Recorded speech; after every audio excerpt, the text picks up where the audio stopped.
Welcome back to the Hoops Temple podcast. Today is a day I never thought we'd see. Today is the day that we finish out ranking the top 100 of all of our positions. And to do this, we have the only man qualified, the man, the myth, the legend, possible chairs, Aaron Schroeder. Wow, thank you. Love the intro. Happy to be here. I am so happy for today. I may have just chugged a monster because I was falling asleep. Then I chugged a glass of water, and now I'm sipping on some rhubarb strawberry gin and Moscow Mule or Wow, gin mule. very So nice. today's a Your good day. bladder's gonna have a field day in about an hour. Oh yeah, if we're like halfway through this, I'm like, I gotta go pee. Might have to. There's like 32 ounces of liquid that I just consumed. But for the moment, I got so much energy. Yeah. Aaron, we're talking about what I initially believed to be the most pivotal position, and I still believe that at the top of the rankings. But did you have any overarching thoughts as you worked your way through centers 75 through 100? Not a great back end for the position. We have like the most pivotal players in league history at the top of this. They were very prominent in our top 100, in our top 200, even in the top 300. But towards the back end of this, like you are legitimately, I'm just looking for like, hey, this guy was a consistent starter. This guy started in basketball games for a good amount of time. And that was like your benchmark, which is pretty shocking. I think there is a lot of quality centers, a lot of guys kind of on the same tier, but you end up kind of sifting through the Yusuf Nurkic's and Anderson Varejão's of the world. Just such an interesting back end. Yeah, I had a number of centers that I really loved that I was like, is Steven Adams really going to be a top 100 center? And spoiler alert, he did not make it. But at least not on my list. I'll let you argue for him. But he's not that far off. If he comes Not back and too plays far really off. well, yeah, like if he plays well with Houston this year, who knows? Maybe that gets him to 100. Just surprising in my mind. But before we can bring on the new guys, we got to figure out what's going on with the old guys. Is here. One just editorial note: we had Spencer Haywood as a center. We moved him to what's that? We moved him to power forward, so we only have 74 ranked centers at the moment. Also, there have been some off-air discussions, some re-rankings that I've gone through and updated our guys here. So if you have a list at home, one, don't do that. Just go to Aaron's Patreon. He's got the list there. It's free. That'll help you keep track. Okay, but two, let's work our way through it. I'll just read off the list as we have them. Aaron, stop me when you have a change. All right. Kareem Abdul-Jabbar. No change? Still the best center. Still the best center. I was wondering, there's been a lot of Kareem backlash right now.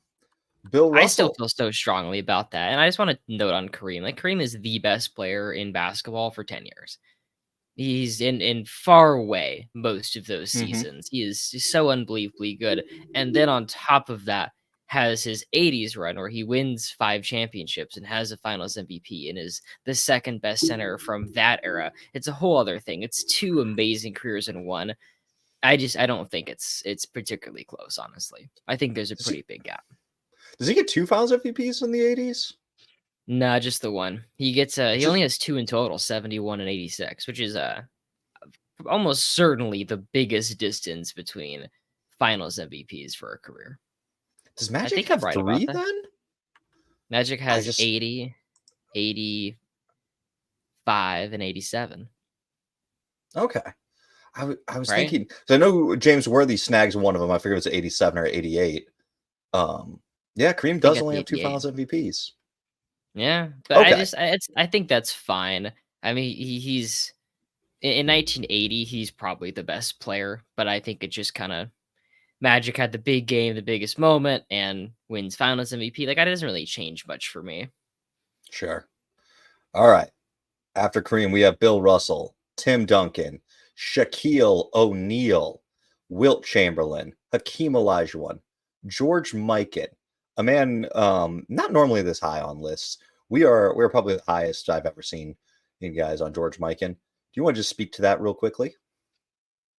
He is the not just the founding father of the NBA, but kind of the founding father of professional basketball as a whole. Whatever league he was in the late 40s and early 50s was the best one in the world.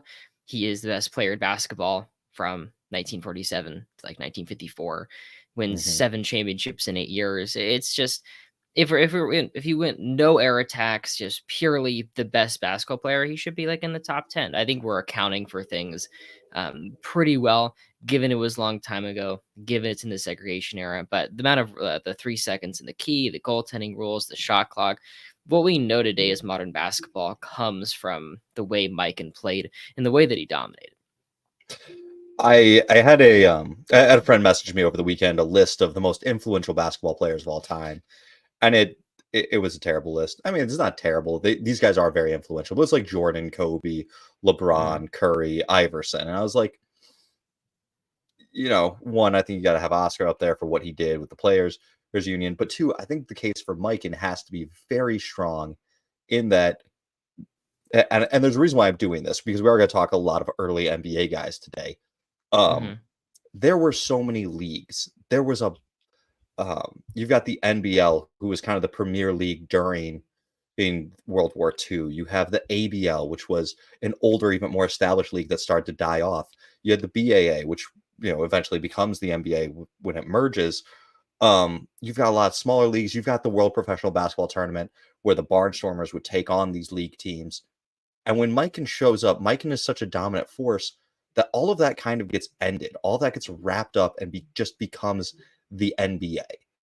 And so mhm. I think his legacy and his impact cannot be overstated. And that's why I'm comfortable having him right above Moses Malone, who is 18 in our overall list, 8 in our Mhm. centers, and then Nikola Jokic, who is currently number 9 in our centers and 23rd all time. How do you feel about Nikola? Do you want to move him anywhere? Yeah, absolutely. It's another MVP season. It's 3 MVPs in 4 years, and he probably should have that 4th one. I don't think the voters would allow him to win 4 in a row, but I think him being the best player in the world the last 4 seasons is totally reasonable. You can make that argument. Um, it's an absolute elite of elite stretch. It's something beyond Moses, and I think at this point it's beyond Mike and even. Um, I have him. I think he should go up to between Mike and Akeem. That's where I have him. I would agree with that. But just it has been a singularly dominant stretch for him.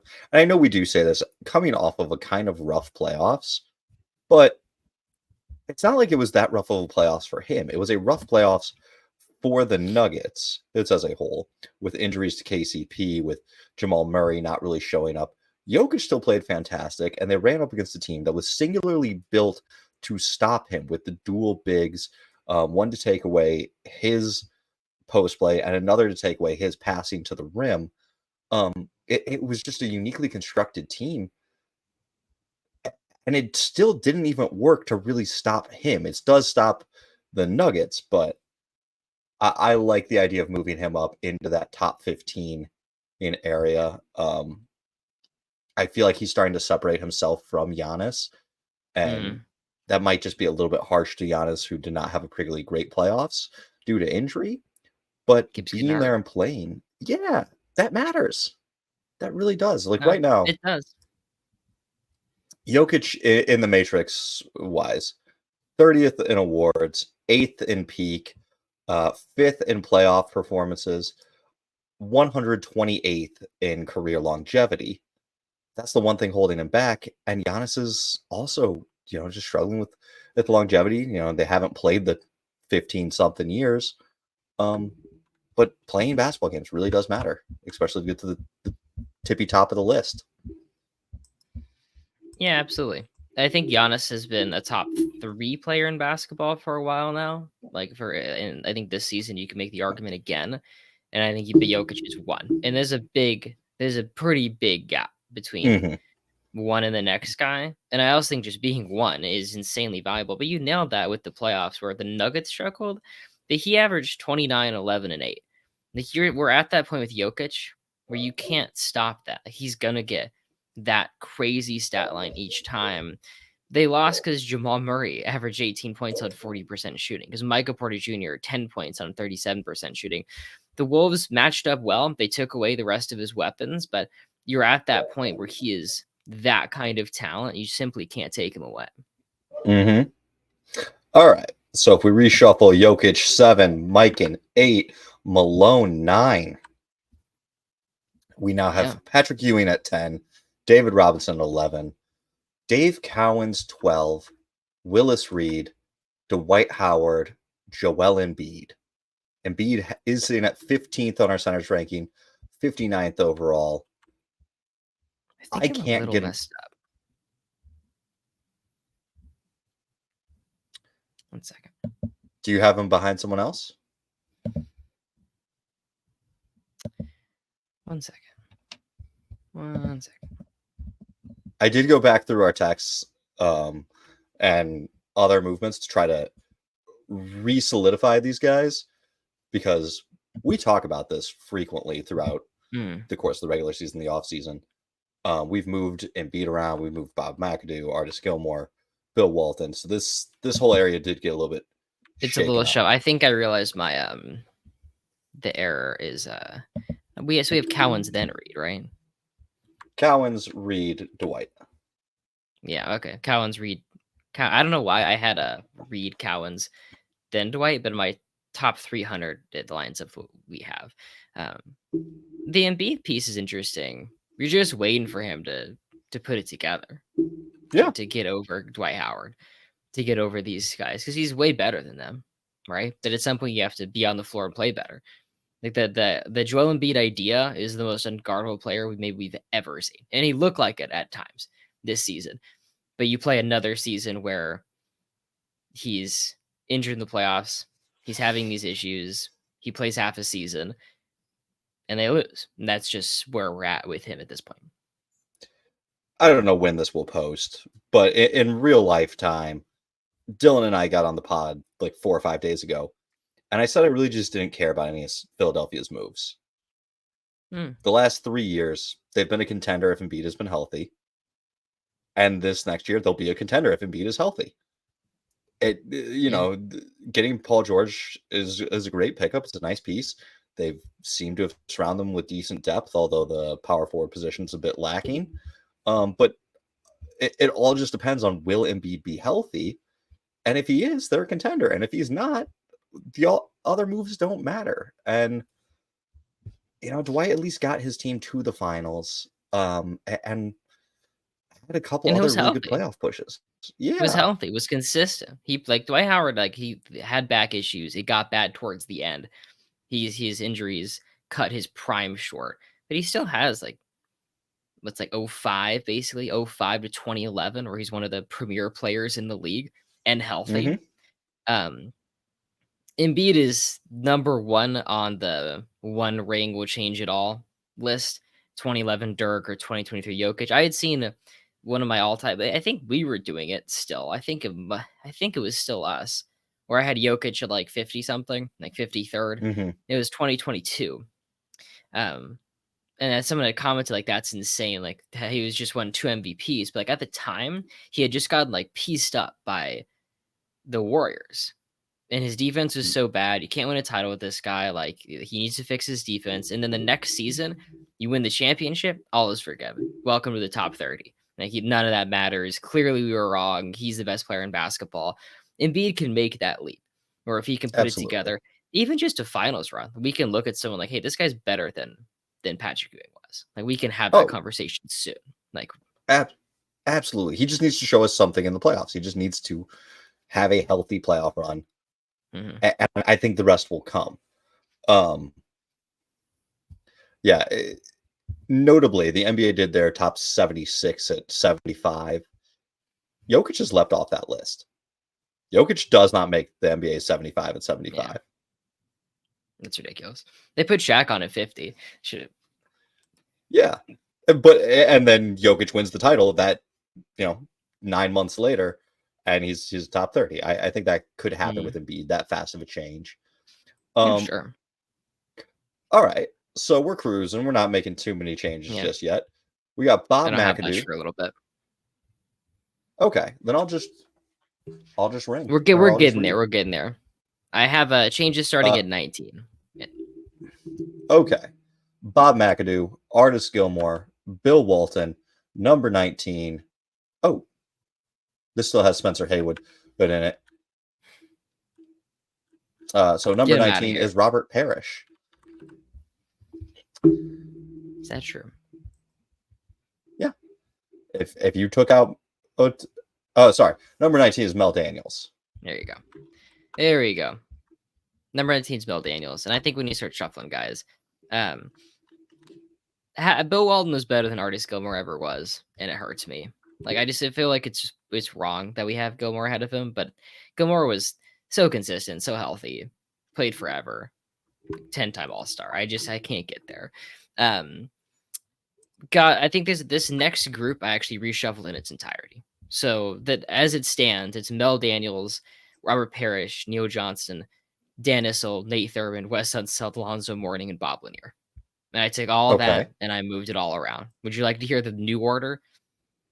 I'm scared. I'm legitimately terrified. Yeah. Let me see if I can track with your new order.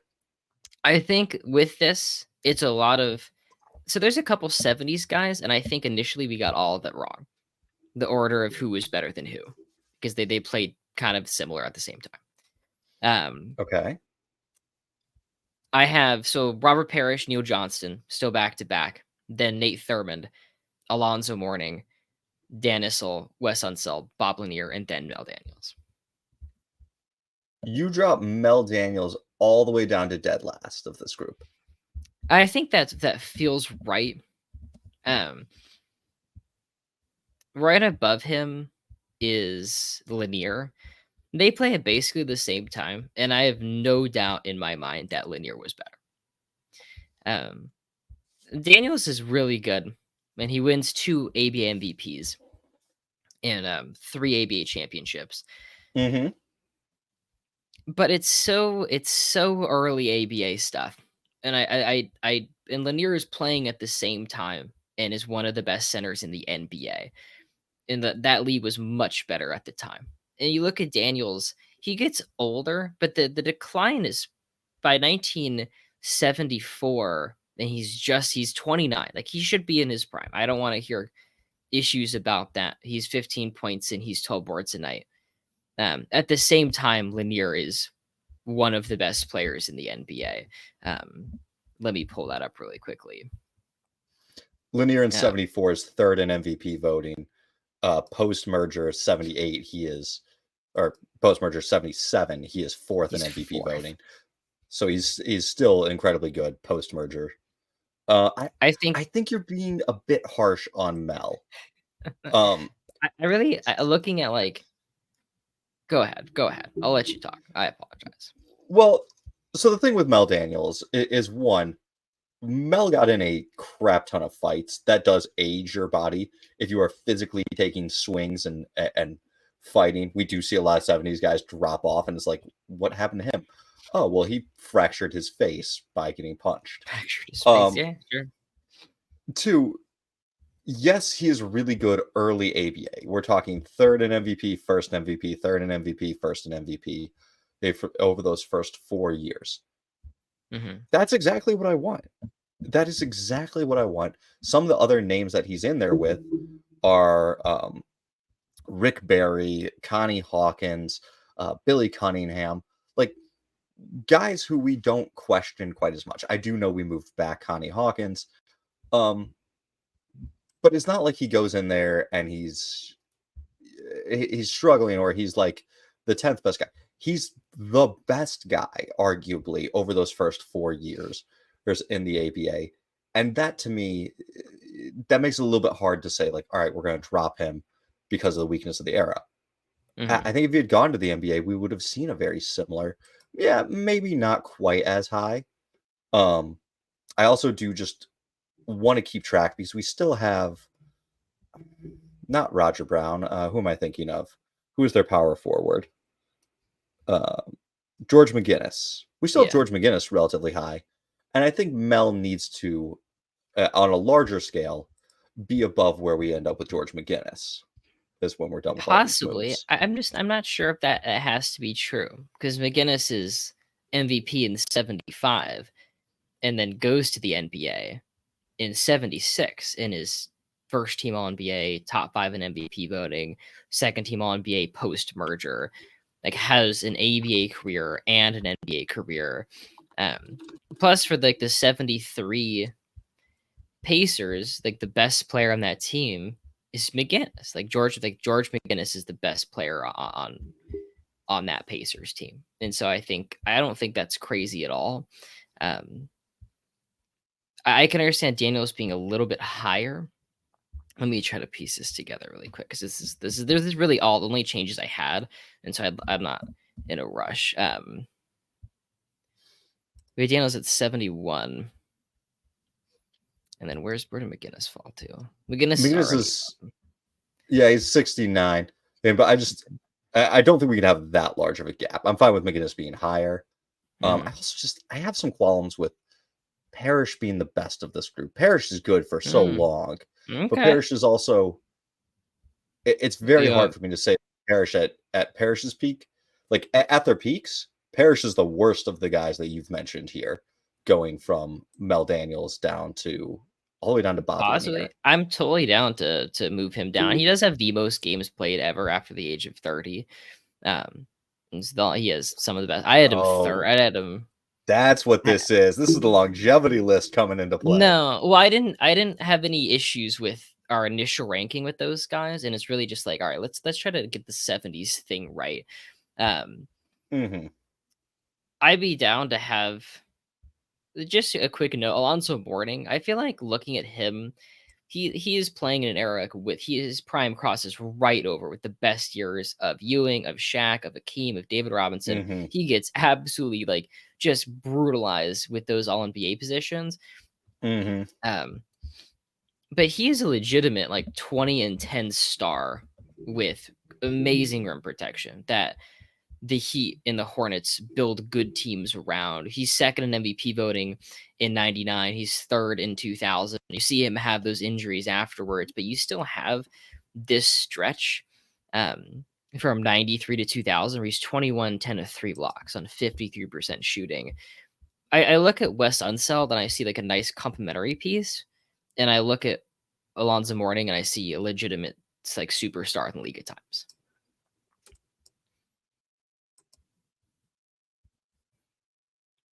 I hear that. Yeah, okay. I have no problems moving Zoe above Wes. I even have no problems moving Zoe above Nate Thurmond. Because I think Nate, one of the other things about him is his offense is so bad. Like he's really good defensively. He is getting 20. You think Nate Thurmond has good offense? I think you're blowing out of proportion. Because I really would like to move Thurmond up higher. I feel like he's one of the great impact players. And also, like, his career kind of crosses over during the 70s, and I am 100% sure that he's better. That he is better than at least Unseld and well, yeah, we got him above that Unseld. Okay. Yeah, I'm getting mixed up, but first thing, the thing for Thurmond is, while the efficiency is bad, he's still giving you 20 points a game from in 68, 69, 70, 71, and 72. Bill Russell never cracks 20 points per game. And his era is played way faster. And so part of me feels like Russell has the teammates to score for him.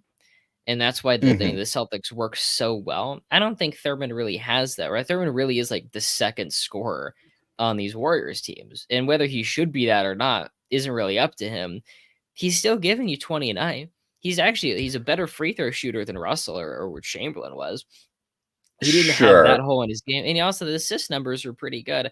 I went back and got some numbers on Thurmond.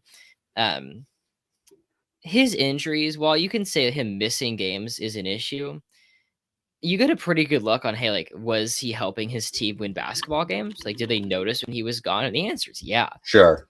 The answer real they're 46. The Warriors are 46 and 92 without him over his 11-year tenure with the team, and 395 and 362 with him. It's a 20% swing. In 1976, sorry, I'm getting ahead of myself. In 1967, they were 6 and 10 without him, 38 and 27 with him. That's why he's second in MVP voting that season. With 15 first place votes, that's 13 more than Rick Barry, who very famously I'd say is the best player on that team. Looking back on it, how he played in the Mhm. finals, but in the regular season, the players recognize Thurman as the most valuable player there. He averages 23 boards per game, and that team makes the finals. He averages 26 boards per game in the finals. He's the only player outside of Wilton Russell to average 20 boards per game in finals. And while the Warriors lose in 6, and Rick Barry is just absolutely nuclear at that series, like 40 points a game. I think the only like a huge part of why the Warriors even had a shot is because Thurman holds Chamberlain to 17 points a night. It's like 17, 26, and 6, which is a crazy stat line. But Mhm. considering that Chamberlain was like 24, 30, and 10 against Bill Russell and the Celtics the series prior, you really can see Thurman's defensive impact. Also, like Kareem said, Thurman was the best defender he ever faced. And the numbers back that up. Like, Kareem had problems with Thurman. Um, I'm gonna keep ranting just for a second, and then I'll shut up. 1968, they're 11 and 20 without him, 32 and 19 with him. 1970, despite playing just half the season, he's still um, 11th in MVP voting and makes the All Star team. A huge part of that's because they were 9 and 30 without him and 500 with him. Then in 1976, the Cavs trade for him. They were 6 and 11 without him, and they go 43 and 22 with him. He is such a good veteran presence. They retire his number despite him barely playing for that team. I did not realize that Nate Thurman had his number retired by the Cavs. He is the That is the interesting. greatest veteran presence of all time. They retired his number for it. Also, very first quadruple double in league history, recorded official quadruple double. Mm. All right. All right. So let's backtrack a minute because we've got Yeah. a lot of names here.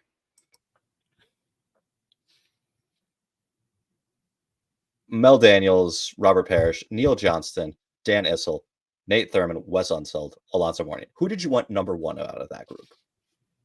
Okay. Who's the highest in your I re-ranking? think it's Thurman. Okay. Let me just think. I can I'd like get there to with Thurman. go ahead. Okay. I can Would you I like can to get go? there with Thurman. Would you be up for doing Thurman, Okay. Zoe, Okay. Mel? Okay. I know Mel is the back of your list, Yeah. but it just Let me try to rearrange this a little bit. what Thurman. we put Mel Daniels up against the lot of the ABA for 4 years. Mel comes out as the best player, and so I can't really fault him for not being better than what he was when he was the best of what he had to go against. Mm-hmm. And also the Bob Ryan quote of him saying that Mel Daniels just tore through Dave Cowens and treated him like a rag doll, while acting like he was nothing. That Mm-hmm. carries a lot of weight because Bob Ryan's Yeah. is, I mean, he's basically Bill Simmons for an older generation. Um, it's the Celtics homerism, and to say that this guy just ragdoll Dave Cowens, I have a hard time believing that if he weren't in, if he hadn't, if he had gone to the NBA, so, as the Royals had drafted him, I think we're talking about Royals championships. We're talking about those banners. I don't think we're even Yeah. talking about Sacramento Kings. I'm probably not even talking to you. Kings don't exist. I'm just not a fan of Royals the team. Royals are still a team. Yeah. What's worse is you're probably an insufferable Golden State fan, and then Yeah, that's that's true. just Thank goodness.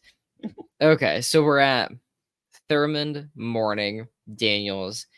I still really do like Robert Parrish. He's played the most games ever. He has some of the best longevity of all time. And he's still like a top 10 player in basketball in the early yeah. 80s. He's still behind Kareem. He's behind Moses, obviously, in the All NBA voting, but he's still one of the premier stars in basketball for a bit and then just hangs around forever. Playing, I mean, he's the Celtics everyday starter until 40 years old. Like, he is the most rebounds ever average per game at 40. Pretty cool. And Um, if we also just talk about players whose career got cannibalized by other top centers, man did not get many awards. There's that he could have due to the Kareem and Moses Malone dominance at the start of his career, and then at the end of his career, it's running into the upswing of Hakeem Olajuwon, Patrick Ewing. I think David Robinson comes on a little bit later because of the military service, but he's described as the captain of the Celtics defense and never makes an all defensive team because it's so stacked at the center position. Like, Larry Bird and Kevin McHale walk away with all defensive teams. Robert Parrish, they both say, is a better defender, and it just is a little bit of timing and depth at the positions. So yeah, I'm fine get with that. him next. Okay, so then you want to stick with Neil Johnston, 50s legend? Someone asked me in a comment, he said, do you think Neil Johnston would win a most improved player in the 50s? It's like the greatest question anyone's ever asked me. What a niche idea. Like, hell yeah, because he would have. In his first year, he's backing up Mikan's brother, and then he's like the best player in the world that second season. Yeah, 4 straight All-NBA first teams. I believe bridging the divide when they're positionless and become positioned. Also, 2 prior to the shot clock and 2 post-shot clock. Yeah, unaffected. Yeah, I think we should leave Neil Johnston in there, or now he's the 23rd center. Yeah. And now this just leaves us with Dan Issel or Wes Unseld. Wes, rookie MVP, gets that semi-bogus finals MVP. It should be Bobby Dandridge. It was. It just was. It wasn't even like a conspiracy. They literally said his name on the. They announced Bobby Dandridge. Yeah. Or Dan Issel, and I will lobby for Issel. Fantastic ABA player. The numbers don't drop when he gets to the NBA. Like, but the accolades do. The accolades do. I think the accolades do. I still have Issel Unseld linear, and you want to keep it like that? Yeah. Yeah. What a shuffle. I'm so happy. I was prepping my Nate Thurmond speech. I'm happy we could walk away. I just like we're too low on him. I feel like we're too low on him. Yeah. Nate, in my composite writer score, is the 60th best player across all of the different writing publications I could find. We have him at 82. So we are a tad bit low. Our current, we now have him as the 19th best center, which was Mel Daniels. Mel Daniels was 71. So we're still going to be a little bit lower, but also our list is more recent than some of the other lists. Mm-hmm. The other lists don't have Embiid this high, don't have Jokic this high, don't have Tatum, Jimmy, but like there are more good players that are moving up. So we'll figure out later where all these guys should be in the top 100 Suns. Do you have any curiosity of where any of these guys land on my basketball pseudoscience scale? Just anyone? Any year? No. No. We've got enough to do that. I don't have. No, I love your pseudoscience scale. I just don't. I'm not like, hey, Alonzo Mourning in 95. Where's he at? Right. Great question. We've got so much to do. Where's Mourning at 95? He is 20th. 94? No, I think you're a little. I think that's his rookie season. I don't think he's there. Not there. He's 92. Alonzo Mourning. Yeah, 96. He's 14th. 97th, 24th. 98th, 26th. 99, 4th. 2007th. All right. That's what I got. So I think because we do have Patrick Ewing and Hakeem declining kind of after 95, 96. So his peak doesn't necessarily align, but he also does have the kidney problems. Yeah. They do steal a couple good years from him. But 33 minutes in, let's keep going down the list. I do have a few changes I just want to talk about.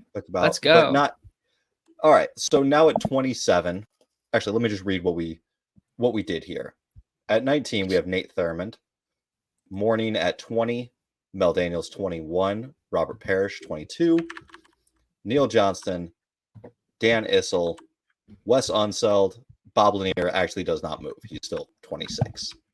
Okay, that's true. Starting at 27, we have Ben Wallace, Dikembe Mutombo, Yao Ming, Jack Sikma, Mark Gasol, and then Alex Groza. And I would like to drop Alex Groza. Interesting. I was wondering if you would touch him. I think it's so brief. What I find interesting about Groza is he's kind of Mikan's biggest competition. Mhm. He is arguably the best player in the world. Like he won in that rookie season, and then it's gone. And so when you look at like why is the mid 50s such a weak era for talent, possibly the best player for that era is gone. He's coming for the throne, but after his second season, or is it start of the third? Is this mid second? I forget when the allegations come. It's during the third season. He gets suspended for fixing college games. He is involved in the scandal. Now, from what I understand, it's a point shaving scandal. Well, he was not throwing games. He was just not winning by as many. Indiana. That's so funny. That's not cheating if you're winning. Yeah. Now, I don't fully know that he never lost a game that they shouldn't have won. Sure. But back in the day, instead of taking the collection of like all-stars for the Olympics, they would take the best college team. And that's why the Indianapolis team is the Olympians, is because they took his whole Kentucky squad to the Olympics and they win the Olympics. And so the BAA, or actually it's the NBL, gifts them a franchise and says, listen, you 7 players from this Kentucky Olympic team, you're going to have your own squad. And it's a big bargaining chip for the NBA or the BAA NBL merger. But I think it's just too brief. We've got a lot of other really good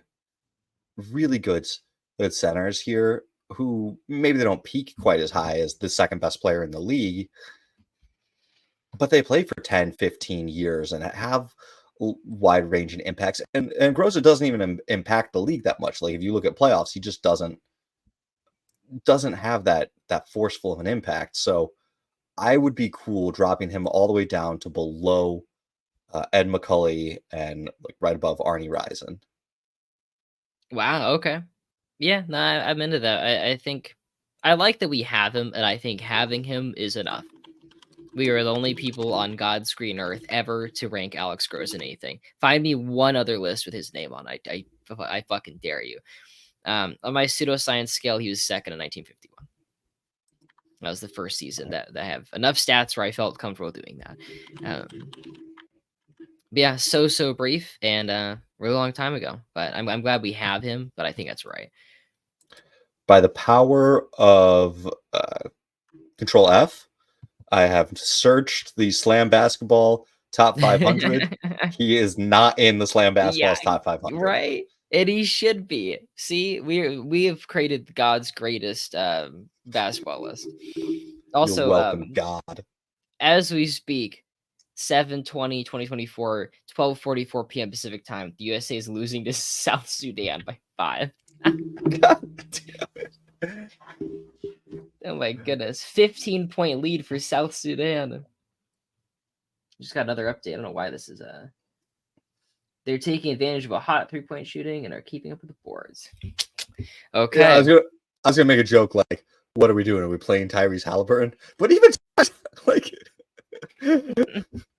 there's no explanation of players that we could be playing that are this bad that a loss would be reasonable to South Sudan. Okay. We'll keep it moving. All right. So if we drop down Groza, next up we have Brad Daugherty, Ralph Sampson, Zelmo Beatty, Walt Bellamy, Larry Faust, Ed McCully, then Alex Groza. Then we have Rudy Groza. Then we have Rudy Gobert, who I would actually like to move right up to where we had Groza at 32. I just want to flip flop these two guys. Okay. I feel like Gross is Rudy's ready. between Mark and Doherty. Groza's right now between Mark and Doherty. I want to swap him with Gobert, who is between Ed McCully and Arnie Rison. That sounds good. I think for looking at the all-time list, we have Doherty at 157, and then Gasol at 127. So a pretty big range there. I'm interested to see where Gobert falls. I do think we just had another all defensive caliber season, and defensive player of the year. Hello, he won the fucking award. Man, and there will always be those people who don't understand Rudy Gobert's defense, but I'm so sick of the defensive conversations. Like there are a pair of TikTok creators who just annoy the shit out of me.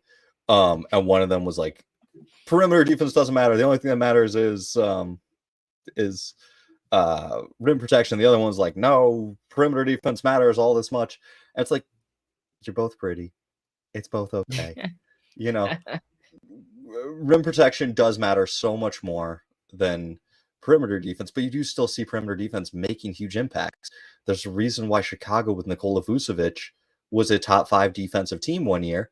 That's because you had really good perimeter defense. It's just that's why the Kings this season will be a top 5 defense. Because our perimeter defense.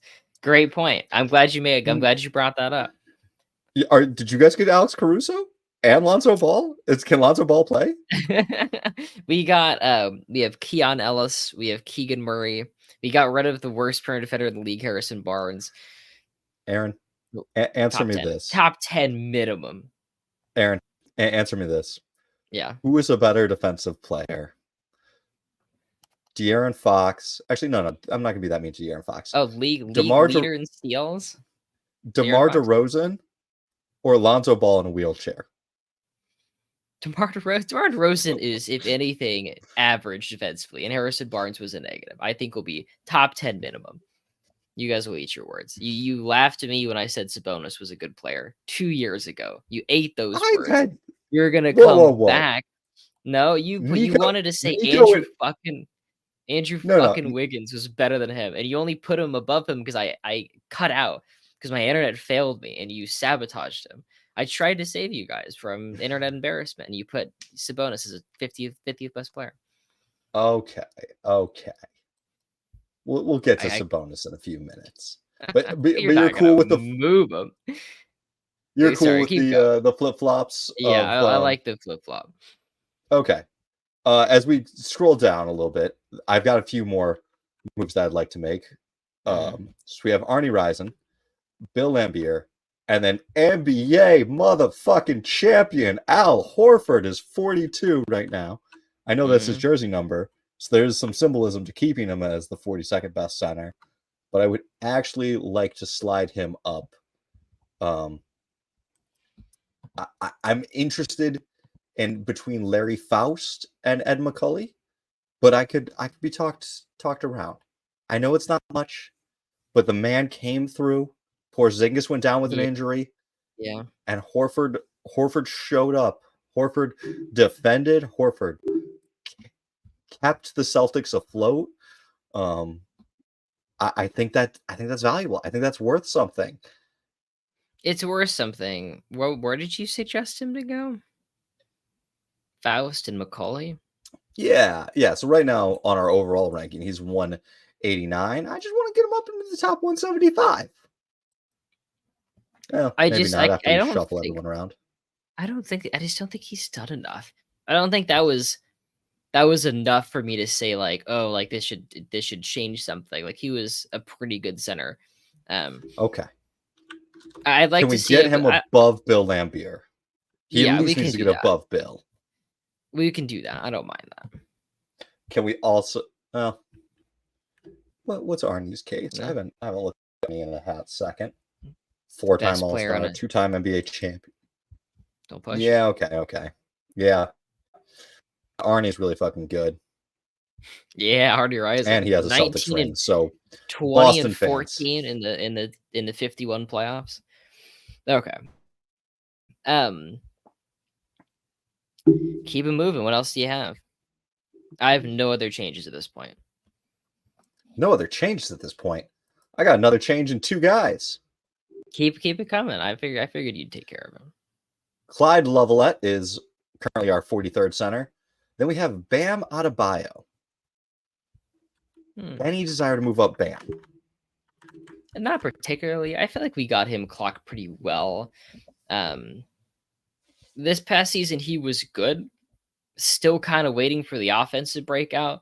He started to take a little more threes. He was first team all defense. He was third DPOY. And so I appreciate that. I think we're good. I would like to get him, just like to get him up a couple of spots.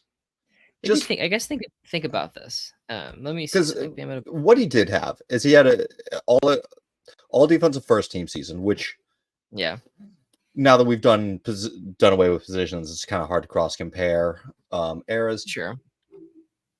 He is the best player on a 46 win in Heat team. I do think he does take the mantle from Jimmy Butler. I think this was his best team. And like just looking back, we've got him right now behind Clyde Lovelett, Al Horford, Bill Laimbeer, who are never the best players on their team. Arnie is the best player on team.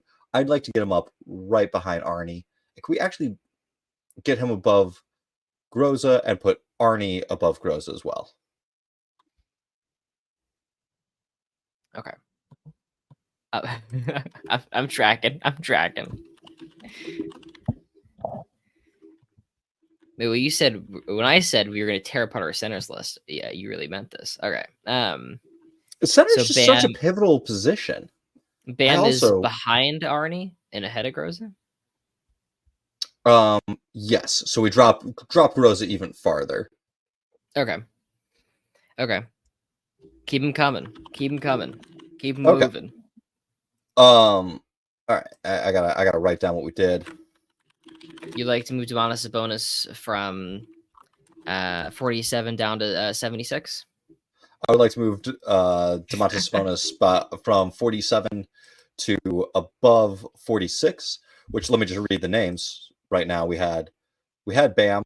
We're now moving Bam up. So 45 is Jermaine O'Neal, 46 is DeMarcus Cousins, and 47 is Domantas Sabonis. I think this is another really good Sabonis year. I would like to put Sabonis above DeMarcus Cousins. Woo! A move I argued for a year and a half ago, and a move that I am now instituting. Let's go. This was a phenomenal Sabonis year. It's so too bad we didn't make the playoffs. It was kind of a disaster season for us. Fox was so weirdly inconsistent. Injuries, Malik Monk getting hurt down the stretch. I really did not have a good time. I wanted this season to be over so badly at numerous points. But despite that, you have Sabonis setting the double-double record, right? Right? Yeah, I think he broke that. Yes, he broke a Wilt Chamberlain record. Ooh, I think Kevin Love record. Well, Kevin Love said it after Wilt Chamberlain, so he broke it. I just want to click on. He averaged 19, 14, and 8. Let me pick a arbitrary starting point from like here to here. In the last 33 games, he was averaging. I'll extend this a little bit for funsies. In the last 35 games, averaging 19 points, 14.5 boards, and 8.5 assists on 56% shooting. He was just a machine, and I think honestly, his defensive rebounding was so good that the Kings ended up with a league average defense and were really good defensively in the back half of the season after starting Keon Ellis. It really is like the Bulls formula you were talking about earlier. There's little rim protection, but enough perimeter defense and really strong defensive rebounding, you can be a good defensive team. And so I think this actually was probably not as positive for Sabonis as his breakout season with the Kings, but another really positive season. Sure. He's shown that he is not just an East Coast All-Star. My favorite podcast, The Greatest of All Talk, Ben Golliver, Andrew Sharp have coined the term the Paul Millsap exchange, good players in the West going and becoming All-Stars in the East. there was a lot of discussion. Is Paul Mills or is Domantas Sabonis just an Eastern Conference All-Star? 2 years in the West, he seems to be fine. I'll take it. But speaking of Western Conference All-Stars, at 48, we have Joakim Noah. Oh, excuse me. Yeah. I just want to note that he did not make the All-Star team this season because Karl-Anthony Towns made it, which was the worst pick that has ever been made in the history of mankind. Sabonis finished 8th in MVP voting and 3rd team All-NBA, and Karl-Anthony Towns sucked ass in the playoffs. Well, come on, he's got that one guy that's the Real, what was it, an Italian or the Spanish writer that's giving him MVP and DPOY votes. Oh, yeah, that's true. It's like the first player since like LeBron to the All NBA MVP and DPOY votes in the same season. Was Towns bad in the playoffs, or just being mean? So we're gonna get to Towns in just a moment because Sabonis is now 46, Cousins now 47, 48 is Joakim Noah, and 49 is Karl-Anthony Towns. And I tried to. I feel like if you have another good year, that should move you up a little bit. And there is some distance between Towns and Noah. I don't know that there's enough. I don't know that he's moved up enough to surpass Joakim Noah. I don't actually want to make that move. Okay. But did he have a good playoffs? I wouldn't Not say in he the had a conference bad. finals. Well, not in the conference finals, but in the conference semis against Jokic. Played well. He does play good defense. He's shifted his game.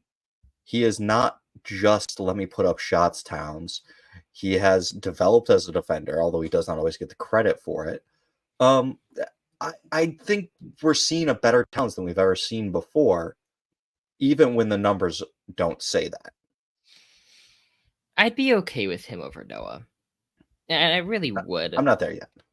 Okay, I'm just saying I'd be okay with it. Looking at Noah, like, man, it's just God, it's so brief, so brief, and like he has good years outside of his peak. Towns has just been like he's been like 23-10 since he started. We'll leave that there. Keep it moving. Yeah, the thing is, like, Joakim Noah is a 2-time All-Star. He has his DPOY year where he is actually, he's an All-Star that year.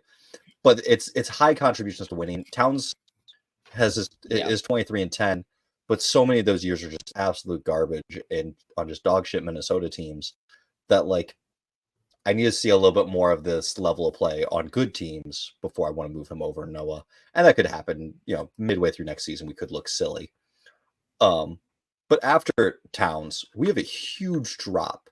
Just our top 300. Towns currently is 237. Vlade Divac is full name. Vladimir Divac. Is that really his full name? No, I don't think so. I rode a tram with him once. No, it's just Vlade. Yeah, it's just Vlade. Yeah. Big man, very big man.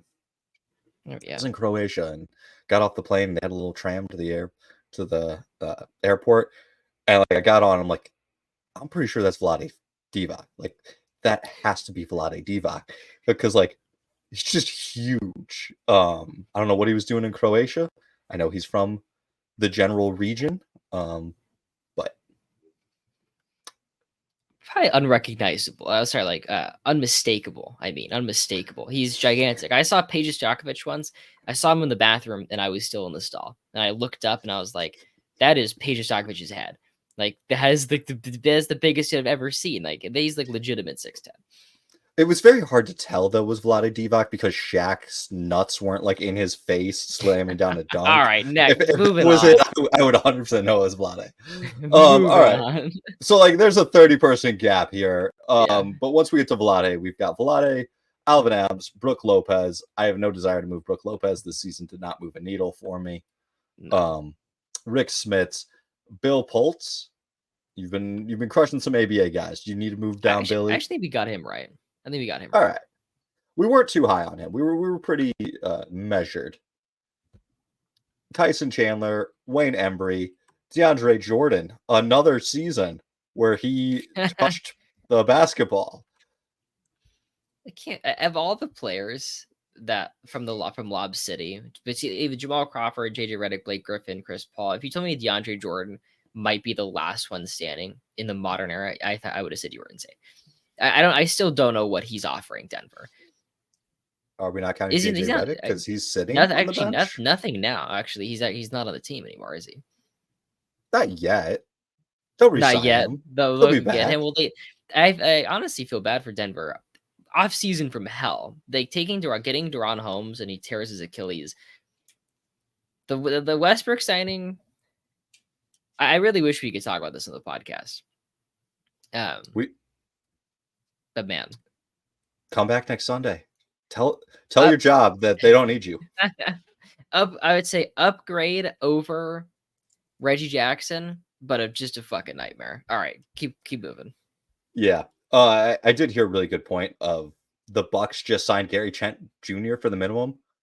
Where the fuck else was everyone else on that deal? Like, he would have been great in Denver. Like, hey, you missed out on KCP if you get Trent at the minimum. You just save some face. But yeah, Denver's taking a step back. But all right, so DeAndre Jordan is 57. Red Robbins, Jeff Rulin, Bill Cartwright, Red Kerr, Nikola Vucevic. Can we move Vucevic down a little bit? Really quickly, where did you have Red Robbins?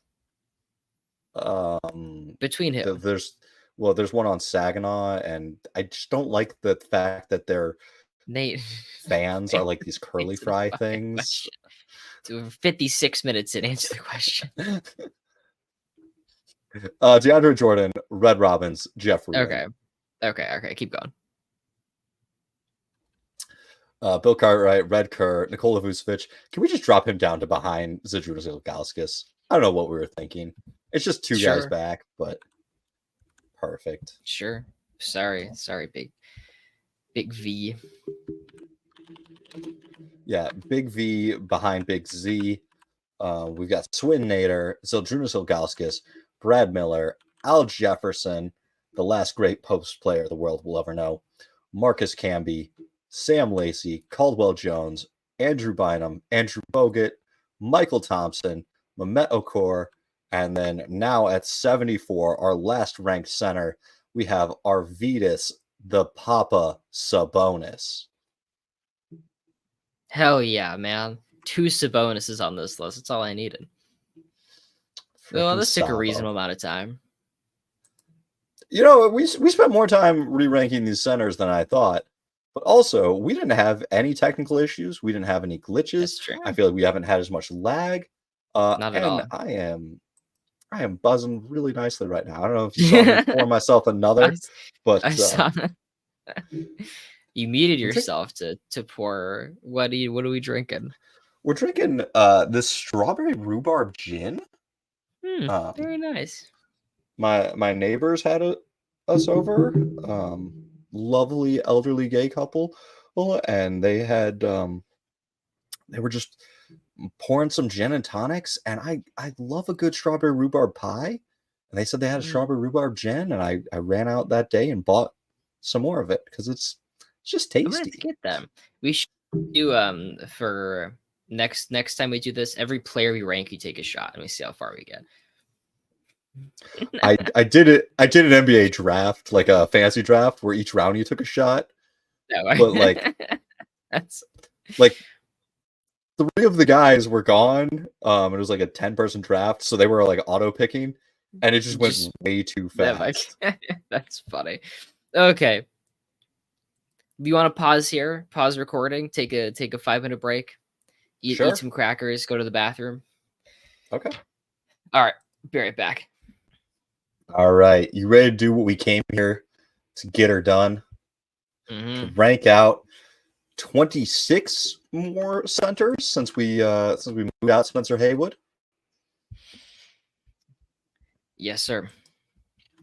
Now you've taken the liberty of putting James Edward as your 76th center on the Patreon. I don't disagree. Would you like him to be the next pick? So I've got. There's one other player that I was weighing, which is Connie Simmons. Did Connie Simmons make your list? I think so. What did you like about Connie Simmons? So Connie Simmons is arguably the best player on the 1948 Bullets championship in the playoffs. He gets traded to them mid-season, but he's really the guy that kind of unlocks things and really makes their offense go. Now, he is not the most important player. That is Buddy Jeanette. But I think one of the interesting things about this Bullets team is they were not part of the original BAA, and they were not part of the NBL. They come over from the third league after winning, I want to say it's the American Basketball League. It might have been the ABA, a previous ABA, because ABA has been used a lot of times, but I think it's the ABL. And they were fine, but once he gets there, he unlocks them, and they go on to win the 48 title with him as at least the leading scorer. I'd say arguably the second most important piece from all of the writings around the time. He is also someone who, when asking players of that era, or asking specifically Ozzie Shechtman, the guy who scored the first points, they asked him, who are the guys who could play in the modern NBA? The time that this was written was 2009. I don't know what time the question was asked, but roughly 2009. He said that he thought Joe Fulks could play and maybe Connie Simmons. Just an agile, good with either hook shot. I think that being second best player on title team does matter to some degree to me. I don't know if he's quite going to be 76, but I'm not leaving 85 without him. Okay. I'm interested in him making the list. I just don't think I really just don't think the BAA is that good at this point. And in the Sure. NBL, NBL has just for that season, the all NBL teams are Al Servey, Brett Holzman, George Mikan, Jim Pollard, Bob Davies, Bobby McDermott is in this league. Like these are really good players. Where the BAA has basically Joe Fulks, Max Zlovsky, Ed Sadowski, who we'll talk about at some point, Rob Fierick. Like these are good players. Fred Scolari. I'm not interested quite yet. He has no accolades and played, and we're talking about a championship win which the leagues hadn't merged yet, and he's in the worst of the two. The other thing that I will say is that he is the starting center for the Knicks 51, 52, and 53 finals teams. Yeah. So you do just have this long level of high level contributions in the playoffs. His regular season numbers are in general a little bit below his playoff numbers. Looking at what year is this? This is 52 in the regular season. He is giving you 9.5 points per game and 7.1 rebounds. Stall ball, slower paced era. Come playoffs, he's up to 16 points per game and 8 rebounds. So he's second in points per game behind Max Zlovsky, ahead of Dick McGuire and Harry Gallatin, Nat Clifton. Just a thought here that makes 4 finals, wins one of them. Arguably the best player in the one he wins. Arguably second best, third best player in some of the ones he loses. Okay, I think I'm down for that. Let's do. I still kind of would like Edwards first. Okay. He wins 3 championships. He plays almost 1,200 games. From 1978 to 1991, he's 14 points a night and 6 boards on 50% shooting. And he's contributes to those bad boy championship runs. Well, let's do him, and honestly, let's do him and then Simmons. Okay, I think he made a good case. He made a good case that I missed.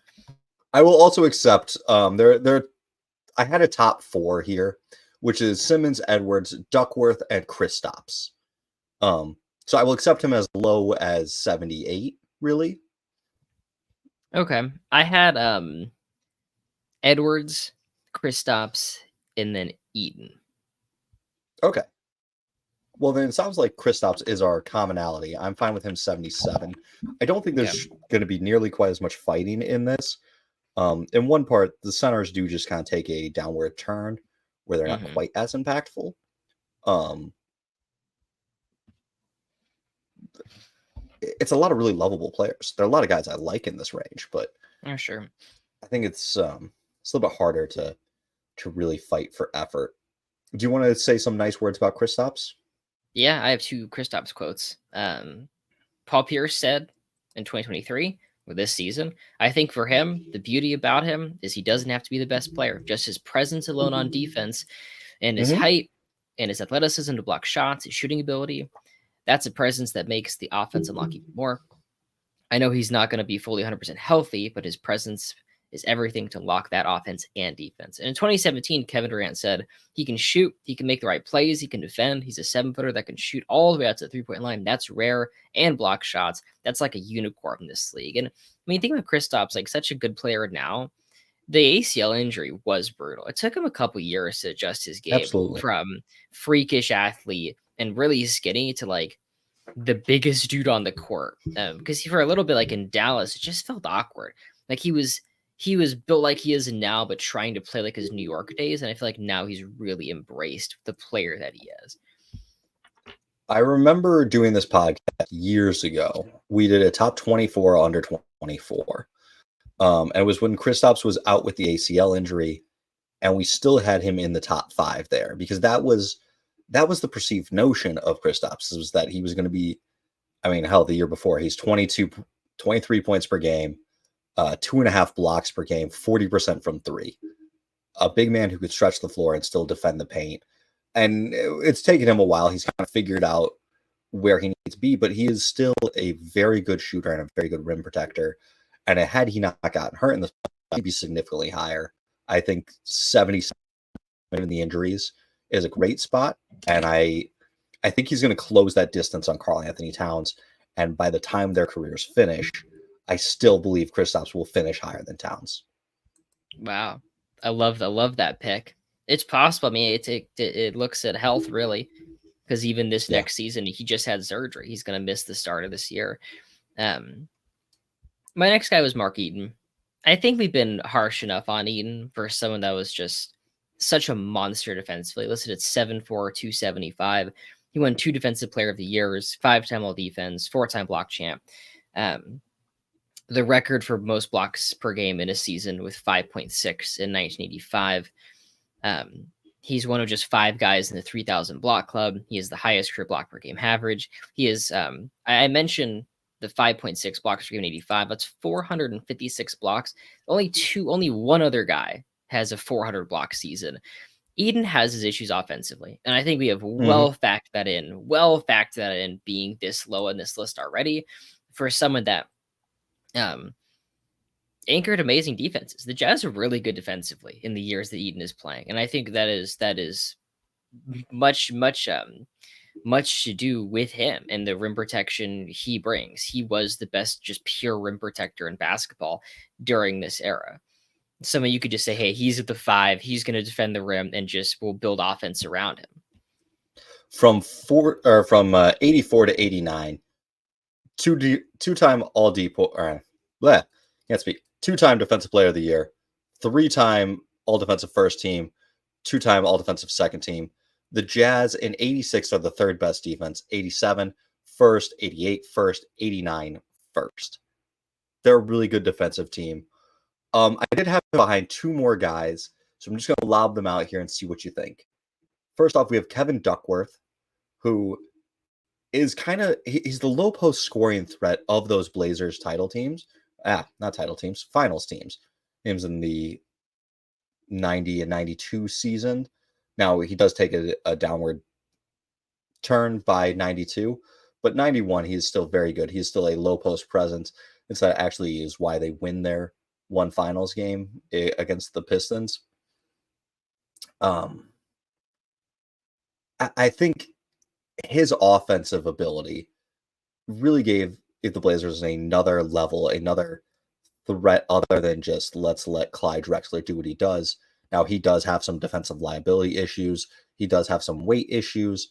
There are also some concerns about him not being aggressive enough, which is something I saw very commonly throughout this tier of you get a lot of centers who are good on one side of the ball who maybe don't have the work ethic to continue to like try to improve. But I do just think his offense, the 2-time All-Star appearances, I think that's worth just a little bit more to me than Mark Eaton when they played in roughly the same era. I get that. I think I'm still interested. My Kevin Duckworth quote was from Rick Adelman. Quote: "I don't think people realize how good he was back then. He was very, very good. He was a very, very good offensive player and underrated as far as skill level and footwork, and he could really shoot the ball. He was perfect for that team because he was so agile." My Duckworth quote is from his teammate Terry Porter, which says, "He was a big, loving teddy bear." There's more, but I think that just sums it up.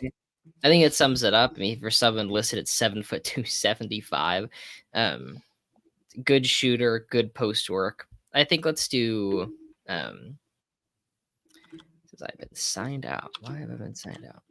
You want to do Eaton then Duckworth? Yeah, 1 second. I'm not going to fight you too much on it. I think Duck is a little bit better, but you know, they're close enough. The other name that I had above Eaton and between Duckworth and Eaton is Red Rocha. Red is a 2-time All-Star or in 51 and 52, but really he has a good streak of playing from 51 to 55, where he is a starter on that 55 championship team. I sent you this. In the 53 playoffs, he averages 53.5 minutes per game, which I think is just a funny little tidbit. And the reason why he does that is because he plays in a quadruple overtime game and gets 67 minutes. 12 players from the 2 teams foul out. One guy gets 7 fouls because they just had to keep him in there. Another guy that played a lot of minutes in the playoffs, contributed highly to a championship team. I think we're going to get a lot of guys here who either play sub 30 minutes for good chunks of their career, or guys who don't contribute to winning. And I think Red is kind of the last guy in my mind that All-Star contributed to winning. Both of those things. Like, I totally see that. 2-time All-Star. He was the very first Hawaiian-born player to play in the NBA, and that 67 minutes is the NBA record, tied with his teammate Paul Seymour. I had a couple guys ahead of him, but do you feel strongly about who are you guys ahead of him? What's the cases? It's just so interesting to try to balance the contributions to winning in the 50s, but he's still like, he's like the starting center on a championship team. The year after he retires, I love that he retires for a year, and then they're like, "Red, we need you to come back." What's the win difference on? So they're 47 wins, then 42, then 43, and they win. It's about the same. Connie Simmons also on that team. Listen, Simmons' fingerprints are all over this team. He's also the second guy to jump from high school to the NBA. Who's the first? But I found that out there that there was one other guy before him in the same first year. He was signed up to go play ball at Holy Cross. It was going to be him and Bob Cousy, but that first year of the BAA, they didn't really care about guys being age limits or being draft eligible. They got who they could get. And his brother was on the team, and so he just stuck around. So you have Edwards, Kristaps, Connie Simmons, Mark Eaton, Duckworth, Red Rocha. I always said Rocha with the K. I just figured it was a hard. We should figure that out. Yeah. All right. Wonder if I can. So then I think this is where it really gets kind of wild. Who do you said you had 2 names above Red. Who were your 2 names above Red? I had Clint Capella and Andre Drummond. No to both. What are we doing? Wow, here? Really? Get out of here. Those guys. Clint didn't make my list. Clint Capella didn't make your list? You're out of your fucking Clint mind. Capella did not make my list. You're out of your mind. That's insane. Not at That's all. insanity. Clint Capella is a good player. He's making this list. He's a good player. He's not making this list. He's making this list because I'm going to be He's not. bringing him up. Yes, he is. Yes, he is. Elite lob threat, elite rebounder, shot blocker, plays for good teams, winning impact. I've had just about enough gin that I could walk right out of this place. All right, we'll keep it moving. Do we talk about Andre Drummond? I'm interested in Drummond. Drummond did make my list. He's a little bit further down. I feel like we've well accounted for Drummond's empty numbers. It's like we're way down here. You look at someone who has 4 rebounding titles, averaged 16 boards per game one time, above 15 twice or 3 times, and has made an All-NBA team and made 2 All-Star teams. Like, we factored in. We understand Andre Drummond is whatever, but there is a stretch where he is like the best rebounder in basketball and a high impact rebounder. I have some gnarly quotes that aged poorly. They probably look poorly on Drummond, but I still like that. The first thing, he was the 2016 Piston of the Year from Piston Powered, found that website. He has the highest career rebounding percentage ever, first in defensive rebounding and second in offensive. From SB Nation in 2015, this is great. The scary part is Drummond just turned 22 in August. What will his game look like after 3 years? Dwight Howard, Moses Malone, someone else, a mix of both? All these numbers and highlights are even more special, knowing that Drummond is only now learning how to play the NBA game. Did not age well, learned yet? But there is a time, there's a point where it's like Andre Drummond is unbelievable. If with his rebounding ability, he's a 14-14 guy with Detroit.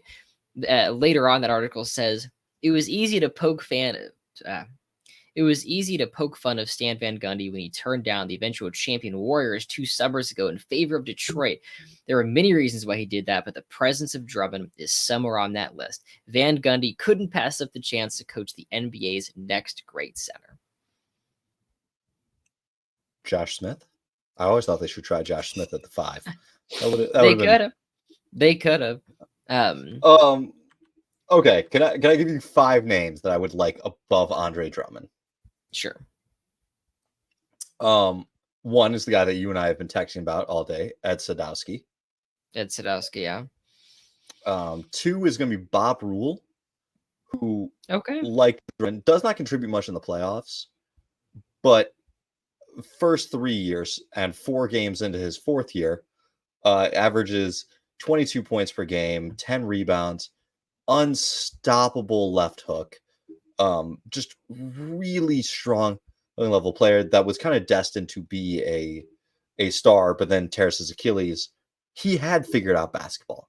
He was really good, and you get the guys like Lenny Wilkins, who I've got solid, 8 lines of quotes from Lenny Wilkins raving about Bob Rule and what he was. God, who else?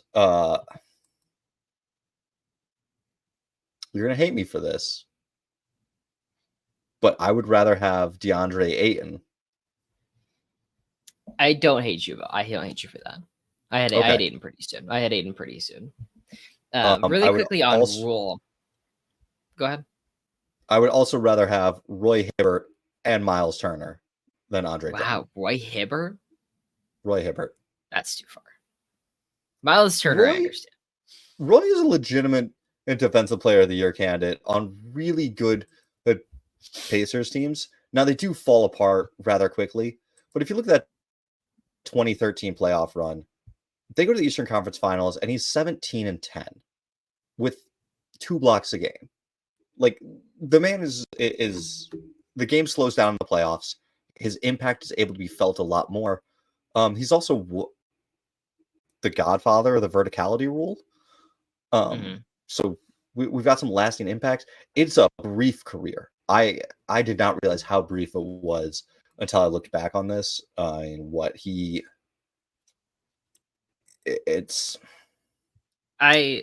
never plays 30 minutes per game in the regular season. But I'm playoffs he does. not putting Hibbert above Drummond. He can make this list, but I can't do that. Really quickly on Rule, he had a 47.16 game versus the Lakers in 68, 47-10 versus the Royals in 69, 49-19 versus Sixers in 70. He was a legitimate star. I like that pick. Let's do Roke at 80, Rule at 81. And then would you like to do Ed Sadowski?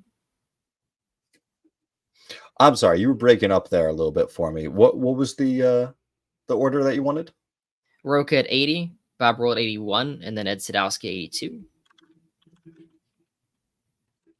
Little Ed Sadowski action. With Sadowski, it's he plays in the NBA. Let me pull this up real quick. But it's also a lot of pre NBA stuff.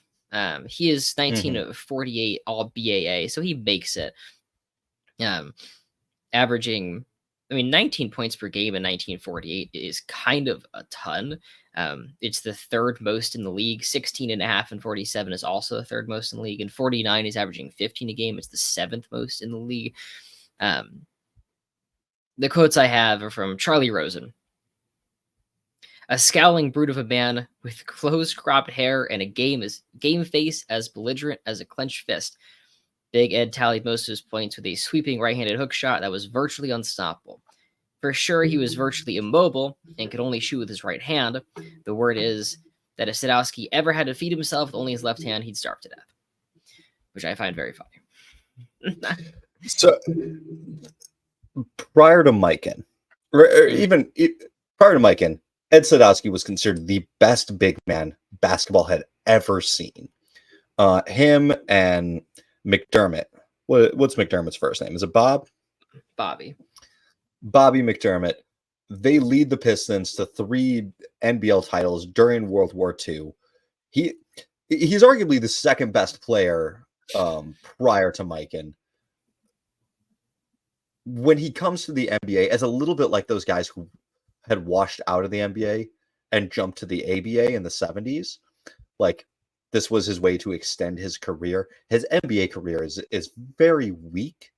But in 4 seasons still racks up 36 win shares, which 10 win shares a year is really a high mark to hit. So he's at 9. I think this is good to have him in here. If we consider the totality of his basketball career, the NBL stuff beforehand, the Pistons would have 3 more championships. He would be a central figure on a dynasty. I think, behind Bob Rule. So we go Rocha, Rule, Sadowski. I think that's a good place to be. Absolutely. First, Sadowski, he won the NBL championship in 45. He's the NBL Rookie of the Year in 41. All NBL first team in 41. All BAA first team in 48, which you mentioned, which is a top 5 player in basketball at the time, because I don't think those are positions. I don't think those have positions. 3-time World Professional Basketball Tournament winner as well. So let's pencil him in there. And who do you have next? Well, but I got a few guys between Drummond and now, but I was at least going to make the case for the 5. The full list of guys I have is Daryl Dawkins, Roy Hibbert, Jared Allen, DeAndre Ayton, and Miles Turner. I like Daryl Dawkins. I can't see it for Turner. I don't know. I think we look at Drummond and say, oh, like his rebounding isn't good, and I think because it didn't translate to the modern game, we don't see it as valuable. But like in 2014, like we're like Drummond being the best rebounder in basketball still wasn't valuable. It was, but it was more valuable than it seemed in 2017 when his flaws really started to show as the game moved away from what he was good at. I think we look back on his good years less favorably when he still was pretty good. My issue, I really like Daryl Dawkins. He's just not playing that much. He cracks 30 minutes a game one time. Crazy foul problems. He has the NBA record for most fouls in a season. 3.8 fouls per game in just 23.7 minutes per game. Per 36 minutes, he is fouling out of every game. 5.8 fouls a game. Yeah. The one thing that I just have against Drummond is the rebounds didn't lead to anything. there was a thing with Drummond on defense where he would stunt at a guy to try to make him miss a layup, but also so that way he could still be on the ground to get the rebound, as opposed to actually jumping up and contesting it. Drummond just did not compete on either end to the level where I really, it's not like he's got 14 rebounds and he's an excellent defensive player. He gets these rebounds because he's not contesting shots and their defense isn't great with him. He could have been a good defensive player. He could have been a good offensive player, but he's neither. And so when I see just a high number of rebounds with neither good offense nor good defense, I don't know. I mean, Turner's spacing out. He's shooting the three, stretching the floor, which allows Indiana to be a playoff team because it gives Sabonis more room inside. Or now the last 2 seasons where he's scoring even more points, playing in a fast up-tempo style while still protecting the paint. To me, that is more valuable because he is actually positively impacting both sides of the court in ways that I just don't think Drummond does. And above both those guys, I have Dominating, whom All right, let's do Dominating. Dominating. Though I think it's the right, because like you look at the 2021 finals run, he's really good. Yeah, he's huge, great rebounder, efficient scoring, and he's a big part of a championship run. I think because if he was the 6th pick, it'd be like, hey, DeAndre Ayton, this is great. But he was the 1st pick, and his attitude sucks, and so I think no one likes him. That's kind of what holds Ayton back. But looking at his career, stats are good, man. And at this point, if you can put up good numbers, like you're on this list. Plus, you have some contributions to winning. Yeah, the contributions to winning matter a lot because one of the things that we thought with him was that he was agile enough where he could defend centers, but also strong enough to defend stronger centers. And he defends Jokic a lot in single coverage in that finals run. And that is not a thing many guys can say they do. I mean, hell, we just had Team USA play Serbia, and we needed Bam and Davis to double cover. So let's lock in Ayton at 83, and then if you were adamant about it, we can lock in Drummond at 84. Hell yeah, Andre Drummond, put him in. My one issue, I have Miles Turner. I still have Clint Capella, but I actually think Jarrett Allen has been better than Miles Turner. They played about the same time, and Allen's been better for a bit now. In their best years. Yeah, I'll accept that Allen has been better the last couple of years than Turner. I think Turner's got a longevity edge. He's been playing at this level, I would say, for a longer time, but Allen definitely has been better. Let's do it. Let's do Allen Jarrett 85. Allen. How about Allen 85, Turner 86, Daryl Dawkins? Okay. 87. Okay.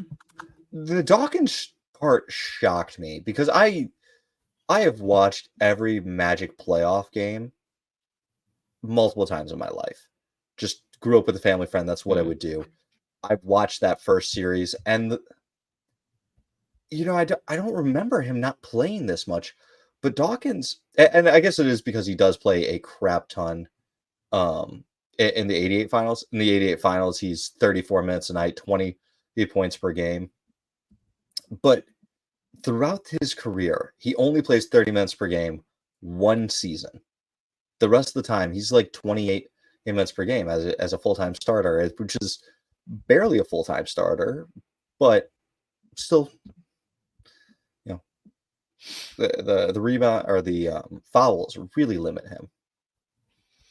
I think Dawkins is what like Andrew Bynum's career could have looked like kind of very similar.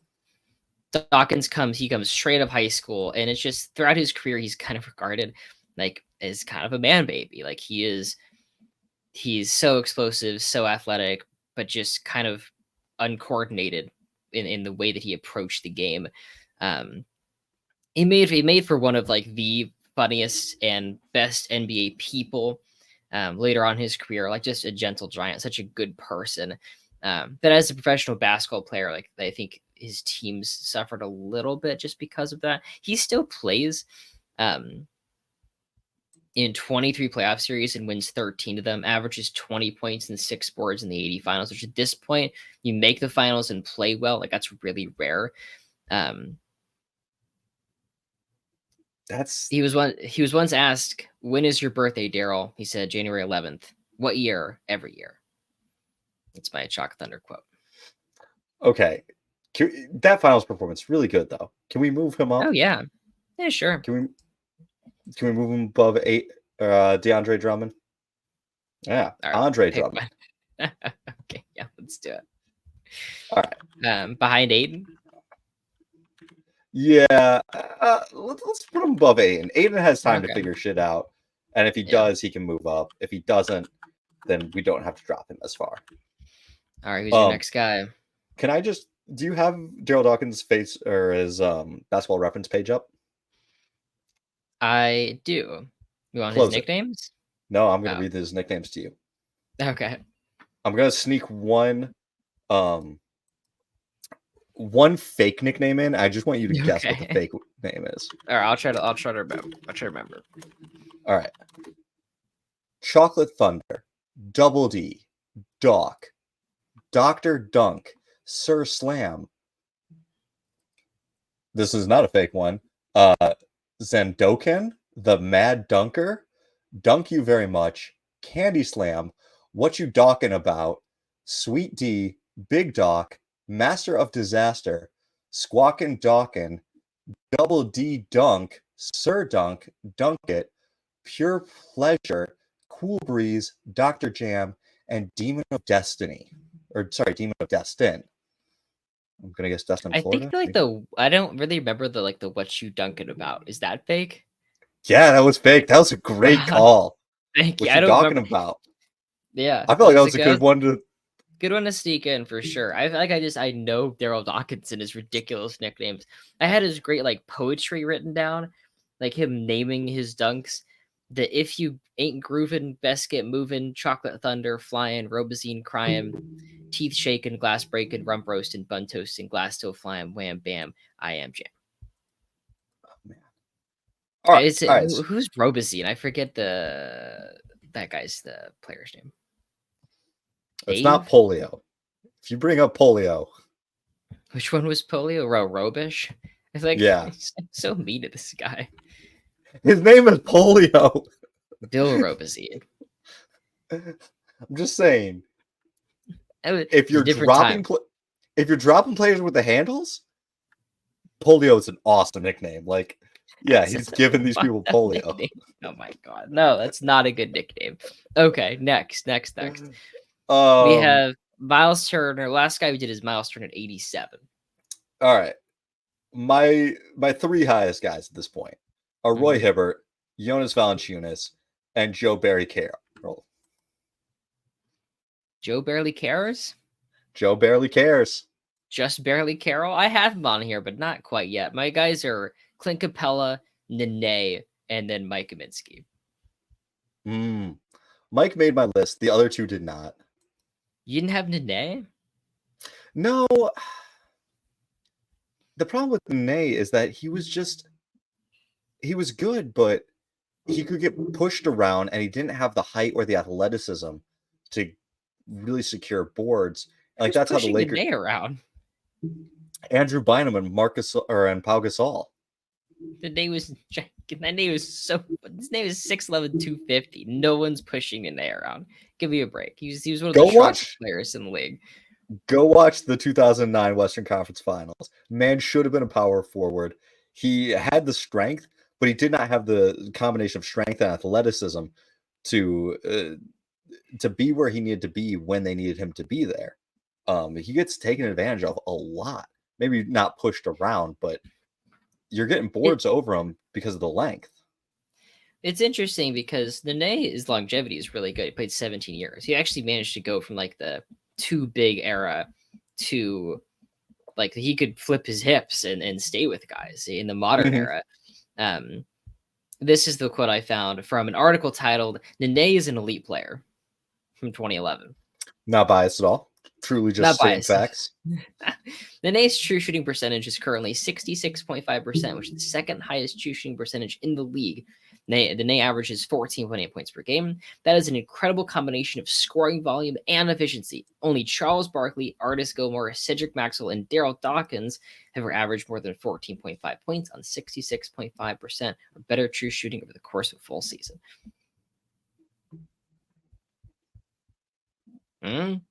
Interested? A little. A little. The longevity is really good out there. What are we looking at? 965 games played. I think longevity. It's one of the things I find the least sexy, but is still look good. All right, we can get him in here. I think the worst thing you can see on a Basketball Reference page is the player getting most improved votes over and over. Like they never. There's something about that because he's most improved 24 in 04, 21st in 07, 5th in 09, and 22nd in 2010. He just keeps improving. How good could one player get? And still not be good. Still not be an all-star. He also played 2 minutes and 33 seconds in the very first game of the 06 season and then got hurt immediately. He turned the ball over twice and had a foul for a box minus of -70. What a guy. I think the thing with Nene is pretty impactful on those Wizards. Like they played much better with him on the floor than without good screen setter, a really efficient scorer, 55% from the field. Are we good with him? Aaron, I'm going to tell you. Yeah. There was a time where I could name the 12th man on every single team. I've been following this league very in-depthly. I could not have told you that Nene was ever a Washington Wizard. Really? He played 5 years there. So unimpactful. The Wizards just do not matter. That's bullshit. Those are the best Wizards years since the 70s. That was like John Wall's prime. That really mattered. All right, next guy. All right. Listen, I'm going to tell you, there's 6 names that I'm not walking out of here without them being on this list. Okay. I don't care entirely where we get them. Let me hear your top one. Top one is still Roy Hibbert. Then Joe Barely Cares. Then Jonas Valanciunas, Dale Davis, Hassan Whiteside, and Elmore Smith. Yeah, I thought you didn't have Hassan Whiteside. All of a sudden, you're the biggest Hassan Whiteside guy. I'm just going to say the centers got much worse than I expected. I was like, listen, if guys are worse than Andre Drummond, I'm not interested. And then the more guys I looked at, I was like, fuck. They were. Okay, I have... Of those guys, my highest is Joe Barry Carroll. Okay. I think Joe gets a bit of a bad rap. In part because the team doesn't win in a lot while he's there, and in part because he wanted a bigger contract. Actually, it has a contract to be. He sits out for a year. At the time, not like it's changed much today. The media is controlled by the rich owners. They're kind of able to paint players in a bad light. So he's out his 5th season. The man comes off of averaging 20 and 8. Over his first 4 years, he's averaging, 20 and 9. Has to sit out a year, goes plays in Italy for a contract dispute, comes back 2 more 20 and 8 seasons. We're basically looking at 6 years averaging 20 and 8. Only one of them does he make the playoffs. But in that 1 year where he makes the playoffs, he has 19 points per game. And I want to say they play the Lakers. I have those stats written out here. 20 points and 5 boards against the 87 Lakers. 20 points, 5 Carroll boards. Is against... literally 80s DeAndre Ayton. I can't even find a better comparison. He was the first overall pick. He doesn't give a shit about basketball, but he was pretty talented. He put up pretty good numbers. Al Attles, the Warriors coach at the time, said if you look at his numbers, Joe Barry Carroll was a good player. He was so maligned. Maligned? That's how you say that, right? Yeah, 1 second. Yeah. For editing purposes, 3, 2, 1. He was so maligned because a lot of people thought he was... God fucking damn it.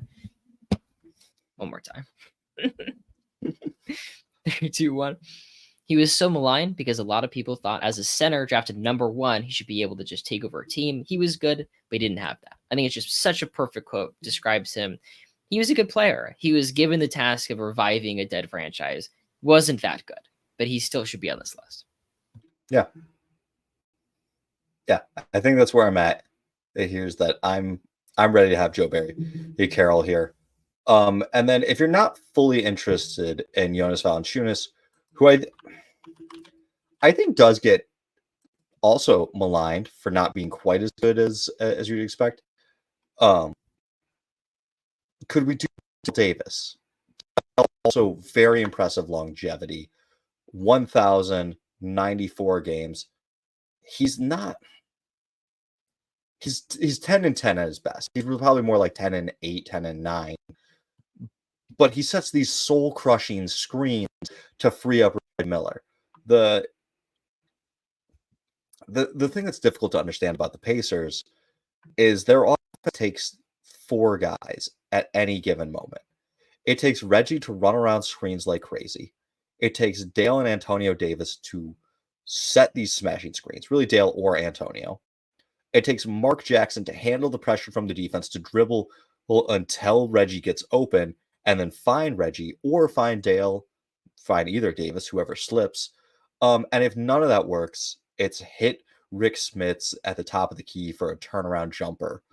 And we've had the other 4. I think we're ready for a Dale Davis. I had him a little bit lower, and I really wanted him on this list. I was curious what you would say about him, but hearing that you're into it, I'm into it too.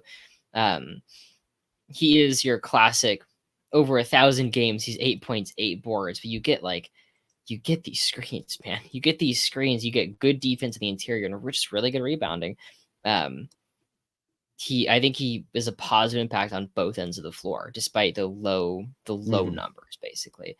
I feel like I'm too high in Nene. Can we move Nene below Carroll?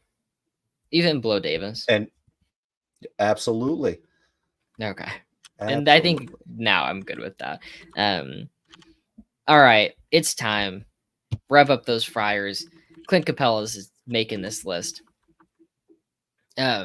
Rockets head coach Mike D'Antoni said in 2018, quote, decoy, in a sense of if they take him away, then he's a decoy. But if they don't take him away, no, he's a main thrust of what we do. He has the ability to be able to put pressure on the rim with lobs and bounce passes and finishes, sucks the defense in. That gives our three-point shooters shots. He makes our offense go.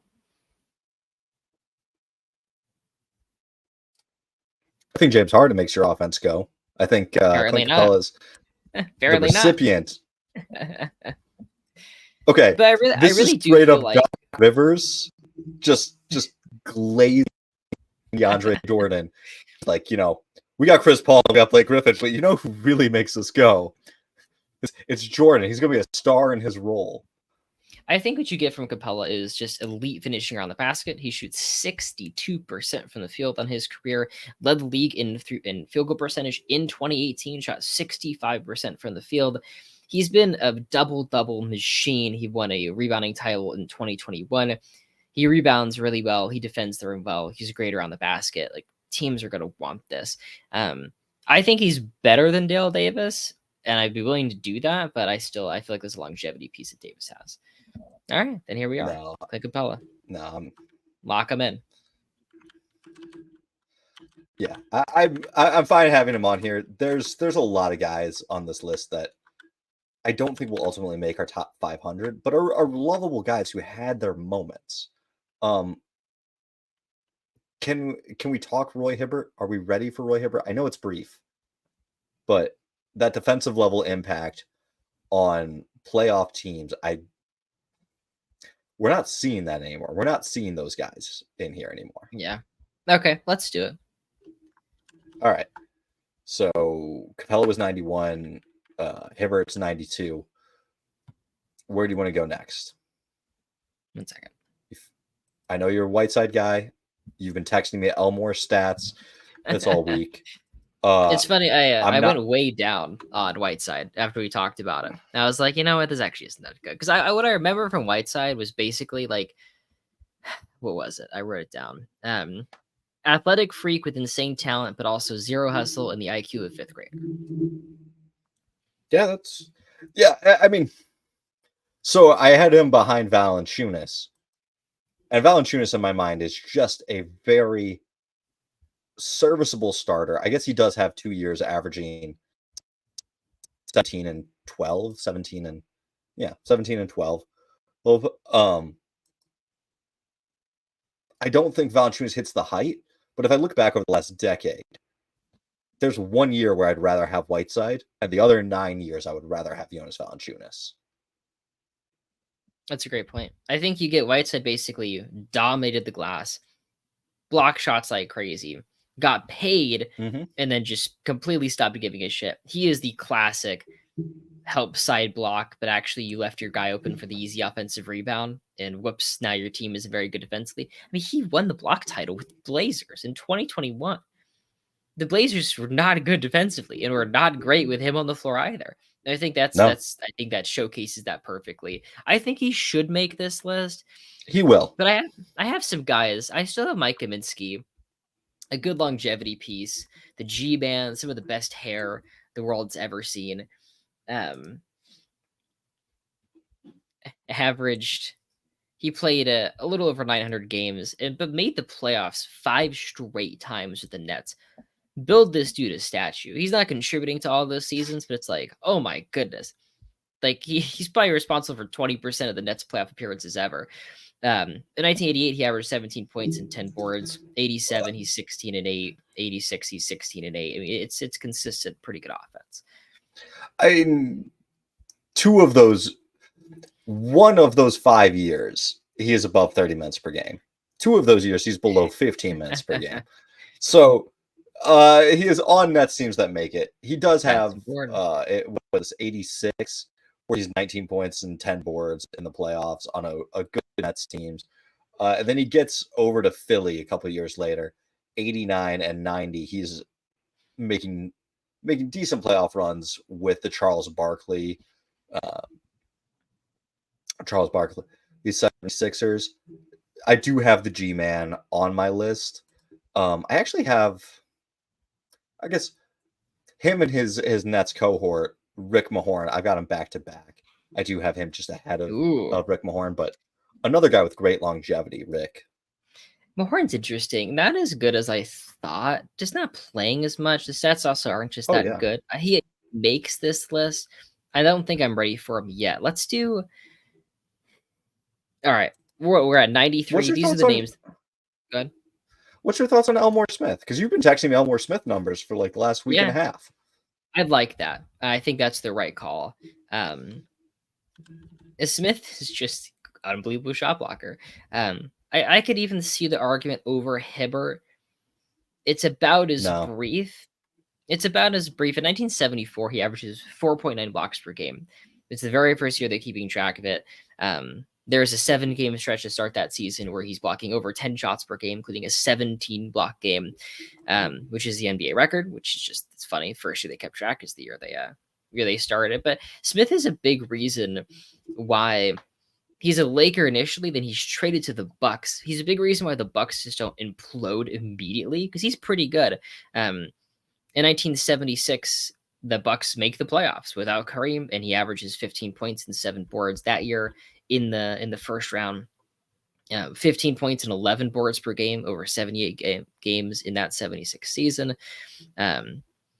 From 72 to 76, he's averaging 15 points, 12 boards, and 3.5 blocks. There are a couple things in here that I just want to address. We talk about these stats and numbers because they indicate things. Mm-hmm. Getting blocks doesn't necessarily mean you're a good defensive player. Getting assists doesn't necessarily mean that you are like the greatest passer. And when he sets that block record, they're a pretty average defense. They're 7th among 17 teams. That's slightly above average.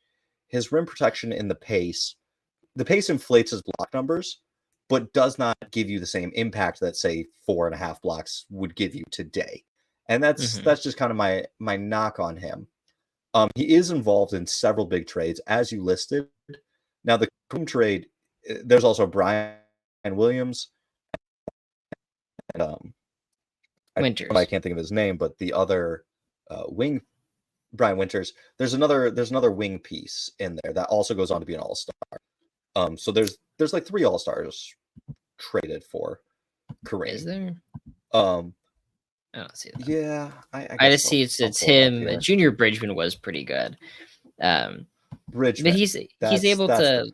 The fact that they're like those 3 guys are able to keep the Bucks afloat is kind of insane, given that Kareem is the best player in the world at the time. The Bucks are 38-44 with Kareem in 75. You know how many games they win in 76? How many? 38. Same thing. So to replicate that is pretty impressive. All right, I guess Brian's the only guy to actually make the All-Star team. Bridgman does have some good years, but never quite makes it. 17 points per game and 80. The other thing that we'll say for Elmore is I said he was involved in 2 trades. In 73, he is traded to the Lakers for Jim McMillan. And Jim is not an overly notable name outside of Lakers circles, but Jim is the fast-running forward who takes over Elgin Baylor's spot. And it was either Elgin needs to retire or go to the bench, and Elgin retires because of how important Jim was to the 72 title team. And in 73, he is traded for Elmore Smith, so that way Elmore can replace Wilt Chamberlain. I think this is a good spot, having him at 93, but I just can't quite get him over Hibbert, because Hibbert anchors really good defenses.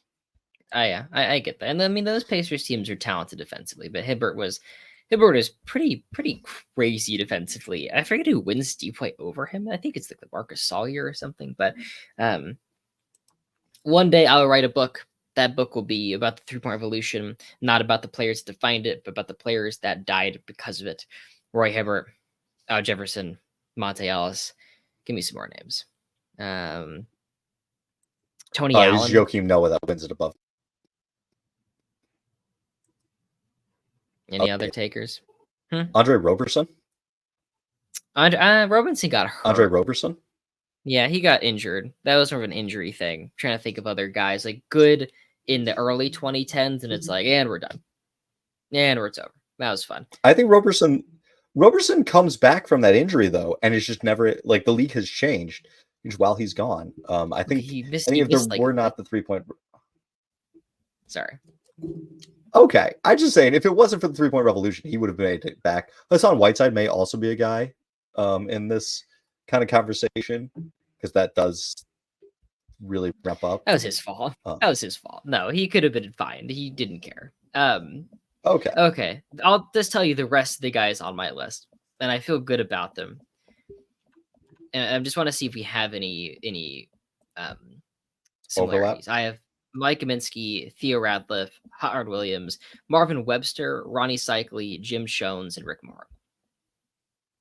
Okay, the 2 guys that we both have are Mike Kaminsky and Rick Mahorn, and I have them back to back. Do we want to lock them in at 94 and 95? Yeah, let's do that. All right. Oh wait, have we locked in Hassan Whiteside? Did you drop Hassan Whiteside? Did you? Yeah, I did. Did you want to do Whiteside? I feel like I just want Rick Mahorn ahead of him. I just don't care. Yeah. I know Whiteside makes it on the A team. I can't even bring myself to care. No. All right. So we locked them in. We've got 5 spots left. My guys left that we've not had are Jonas Valanciunas, Hassan Whiteside, Tom Bowerwinkle, Cliff Ray, James Donaldson, Jim Ekins, and Byron Beck. I had a Rick Mahorn quote really quickly from Patrick Ewing. He said, he's a great defender. He knows all the tricks. He can push you out, then pull the chair and make you fall flat on your butt. Until this day, when I play Rick Mahorn, I know it's going to be a war. And he is, from some accounts, the baddest boy of them all, the dirtiest and most physical of the bad boy Pistons. Give me those names one more time. Real quick, Rick Mahorn. I found an 82 scouting report with him, which called him the heir apparent to Wes Unseld. Once he develops his offensive game, he could be continuing like the legacy of the great centers of the 70s. And I was just like, oh God, that never happened.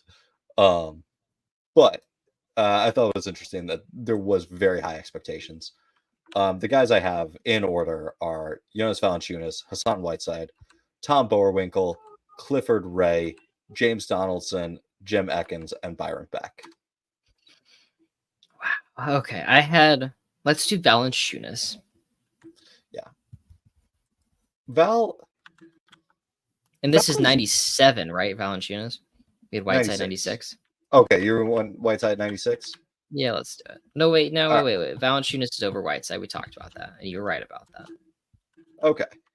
So Valanciunas, truly nothing like super exemplary. There's not like a year where I'm going to point to and be like, this is the year that Valanciunas broke through. But it's just such a consistently good level of play. Only breaks 30 minutes per game once in the regular season. But we've got series like in 2022 where he's in the playoffs averaging 14 points and 14 boards. The spacing is really hit or miss. There was the Jonas Nowitzki game where he put up, I forget how many threes, but inconsistent three-point volume. But he's been doing this level fairly high for 850 games. I know we talk about some players who play 1,000 games, but they're usually having years where that's like 15 minutes per game. He's always north of 22, 23 minutes per game. And so I think his longevity, while it's not as long as some of the others yet, it's still really good because he is putting in the minutes and he's playing the higher value number of minutes. It's been very consistent. I feel like Jonas Valanciunas has been exactly as good as he is right now since like 2016. Exactly. And we'll see what he does with Sarr. He's going to put up numbers. He's going to keep getting minutes in Washington. I forgot he's on the Wizards. Wow. Yeah. Dude, who has him in our fantasy league? That's an automatic 20 and 10. God, I don't know. Maybe he's a free agent. Maybe I'll go sign him. No, Valanciunas is on a roster. I think the best player, we got a deep league, man. I think the number one free agent right now that's on a rookie is Trace Jackson Davis because it's not ideal. Fuck, how is he not on the roster? I had him a couple times. I don't know. My next guy was Marvin Webster. Talk to me, Human Eraser. In 1978, he averaged 14 points and 12.5 boards per game with 2 blocks a night. But then come playoff time, you have this just really incredible run. He's playing 41 minutes a game, 16 points, 13 boards, 2.6 blocks. And that Sonics team goes to the finals. And they notably beat, in the first round, Kareem the Lakers. Portland with, Walton's probably injured, huh? Yeah, Walton is injured in 78. Then they beat Denver with the likes of David Thompson and Dan Issel and Bobby Jones, and then fall just short against the Washington Bullets in 7 games. But that finals, he's averaging 15 points and 14 boards. He ends up signing with the Knicks, and it kind of goes downhill after that. But you get this just really, really strong season and a really great finals run. I like it. I didn't quite catch the playoffs. Well, so we had so many guys in this general tier that I breezed. You can't dig deep on all of these guys. I was looking at Steven Adams. I was looking at Marcin Gortat. I looked at Mason Plumlee. I looked at Robin Lopez, Anderson Varejao, Yusuf Nurkic, and like his regular seasons don't stand out from any of those guys, but that playoff run 100% does. That stands out. 17 points, 14 boards against Kareem to beat the Lakers in 3 games. He leads game 3 in rebounding with 18. I mean, you had to have a huge, impactful setter to get to Kareem at this point of his career, and they had that. Well, we only have 2 more spots left. Do you have one name you really want to make this list? Because I have one. Victor Wembanyama. Get the fuck out of here. Good. I don't know. Why not, right? Why not? Thoughts on Tom Bowerwinkle? Didn't love it when I saw it. He was like at the very end, and not that I rushed through any of this, but I didn't give him the same names. Well, we went out to I ranked 139. So I went way out there. Mm-hmm. That's super interesting. What did you see from Tom Boerwinkle?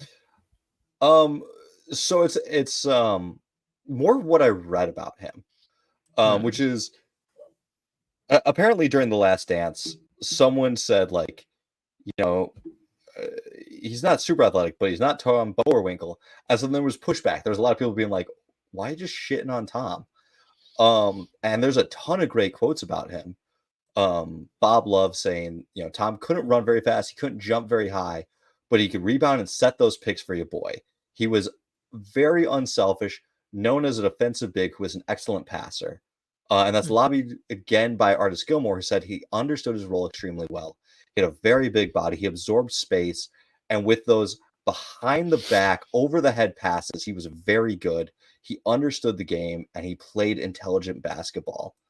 And I think if we're looking at a guy who makes smart passes, who sets big screens, and who plays defense, that's really well. It's just a guy that I'm kind of interested in at this stage in the game. Decent longevity. Man.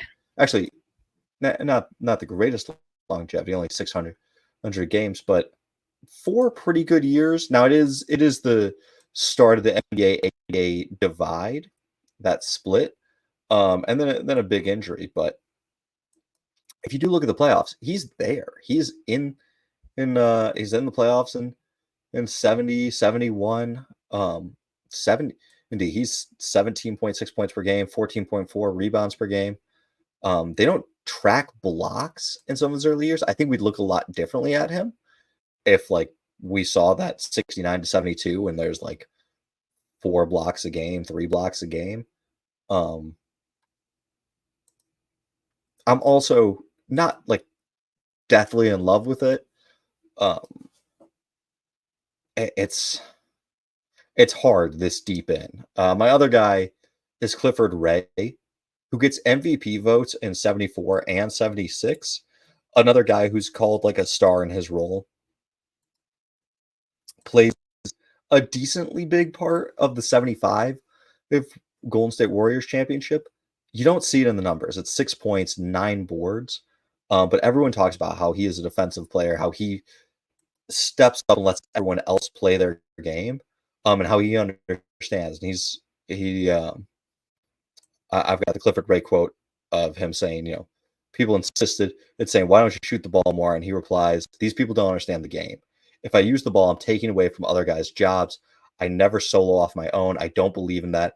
For a team player, you take the role that's given to you. I wish we could extend this just because there's so many guys I really like. I honestly was like, Kendrick Perkins should make this list. Like, he was a good defensive center. I looked at And Perk. right? You looked at him. Like, this dude won playoff series. And, like, you look at, like, the Thunder. I feel like people give shit to Perkins. The Thunder were like, hey, Westbrook and KD's the offense. Perkins is the defense. Run him out there. And that they built contending teams doing that. I really wanted Ronnie Cycli to make this list. Talking about Cycli. From 1990 to 97, he's 16 points and 10 boards on 49% shooting. He kind of is just like the martyr of these really bad 90s teams. He is basically the first good Heat player. Ends up going to Golden State, gets injured, plays some time in Orlando. But with the Heat, you're looking at 15 points, 10 rebounds a game, upwards of a 16 point, 12 rebound a game season. The teams aren't very good, but I feel like Cycli was respected amongst his peers. He was known as the first player to kind of reach out to Magic Johnson after his diagnosis. He played a 1v1 game against him for a Heat and Lakers game. He's like the first player, like Princess Diana shaking someone with HIV's hand without a glove. Like, it was that for the NBA, essentially. He was the very first Heat draft pick. He had a 12.34 rebound game in 1993. It's just consistent, like 16 and 10. And I feel like it's pretty good. I don't know. I feel like I'm rambling, but No, I think that's valid. I mean, a lot of these guys that we looked at, I don't know why I set the 30 minutes per game mark in my mind, but just if you're playing 30 minutes a night, that means something to me. That means you are out there more often than not. You are not you're not just a solid. You're not just a starter. You're a solid starter. You are one of the team's more valid pieces, more valuable pieces. And yeah, from 90 to 94, he is out there for 34 minutes a night. I think this is an excellent pick. Cute. Let's go. I appreciate that. In 92, they Also, 38 games. So they're bad, really bad expansion teams at times. So he's a part of the Heat when they get better. They make the playoffs that year. They end up playing the 92 Bulls. Jordan averages 45 points per game against them. But Cycly's 20-10 against a Bulls team that was 5 times as good as them. mhm. Also, the Spin Doctor currently still DJing in Ibiza, which I don't know. I don't know if it's just the host or the whoever does the I took a pill in Ibiza. Who sings that?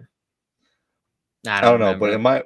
in my mind, that means if you're DJing EDMing in Ibiza, you probably you're probably doing all Cool right. guy. And He's like it's like the party city in the world. He's also the first Lebanese player ever played in the NBA.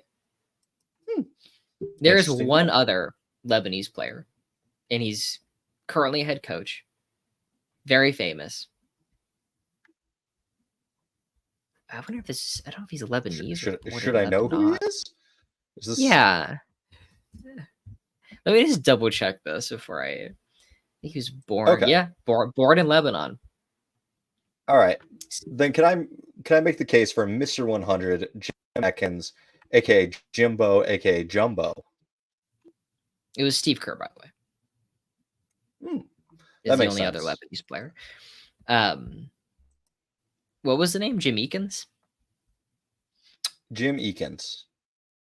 Man, can I get one Leroy Ellis case? Just a good quote I think you'll like. And then I want to Sure. hear it. Sure. Leroy Ellis, from the Lakers director of scouting, Bill Burtka, who joined the Lakers in 1968, quote, "He was so well loved by all of his teammates. And if you asked if, I don't know why I can't read today. One more time. He was so well loved by all of his teammates. And if you asked if he were a perfect role player, yes, he was. He had to play behind Wilt later in his career, and he was happy to do so.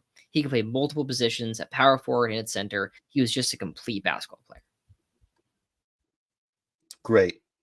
I feel like you'd say the same thing about Steven Adams, and I Eh, hope so possible. much Adams makes this list in the next year when we come back for the 2025 revisions, and he's just dominating. It's him and Shingun, which there's a whole crop of centers Shengun. coming up. Yeah, I thought about Shengun, but hadn't played enough. Not enough. Yeah, that was my joke about Victor Wembanyama because Victor has already surpassed so many of these guys. But if he blows out his Achilles next year, God forbid, hopefully never happens. But does happen. Yeah, we could talk about Greg Oden, who's not making this list, but could have been. Yeah. But since we're 2 hours and 15 minutes in, Jim Eakins. The thing that got me when I was looking at him is he's got back-to-back playoff series, 73 and 74, so 2 different years, but where he is 20 points and 10 boards. In 73, he goes up against Dan Issel and Artis Gilmore as the center power combo and drops 25 points per game and 11 rebounds per game. In 74, he goes up against the Nets, who have Julius Erving and Billy Pultz, also higher up on this list, and drops 20 points and 11 boards. He also picks up 2 rings contributing to teams, not quite as highly. One's at the start of his career in 69, the other's at 76, kind of near the end of his career. But you've got constant playoff contributions, and his two best playoff contributions come against really high level talent at his positions, center and power forward. So that would just be my case of like who did really well against really good players. It's Jimbo. It's Jimbo. I can say Leroy Ellis averaged 18 points and 11 boards against Bill Russell in the 65 finals. Something. It's not 25 and 12 against Artis Gilmore. In the ABA and the pace and is a little Dan Issel. different. What's the It's a slower pace than the 60s. I'm just thinking. Why does Eakins only playing 24 minutes a night? Why is this so hard? It's because Did you like Emeka Okafor? No, I don't like Emeka Okafor. I watched him and I don't like Emeka Okafor. Although I do.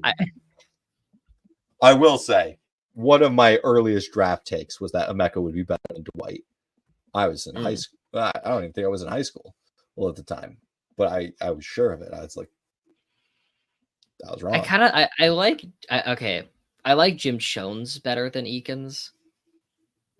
Chones is playing at the same time, plays in the ABA briefly, then joins the NBA. In 76, he's ninth in MVP voting, averaging 16 points and 9 boards per game. This is the the Miracle at somewhere. God, falling apart 2 hours in. The Miracle. Richmond? The Miracle in Richfield in 76. The underdog Cavs topped the Loaded Bullets in a last-second shot in Game 7. According to Nate Thurman, who played on that Cavs team near the end of his career, quote, "I am convinced that with a healthy Jim Chones, we would advance to the finals," as Chones got injured after that first round series.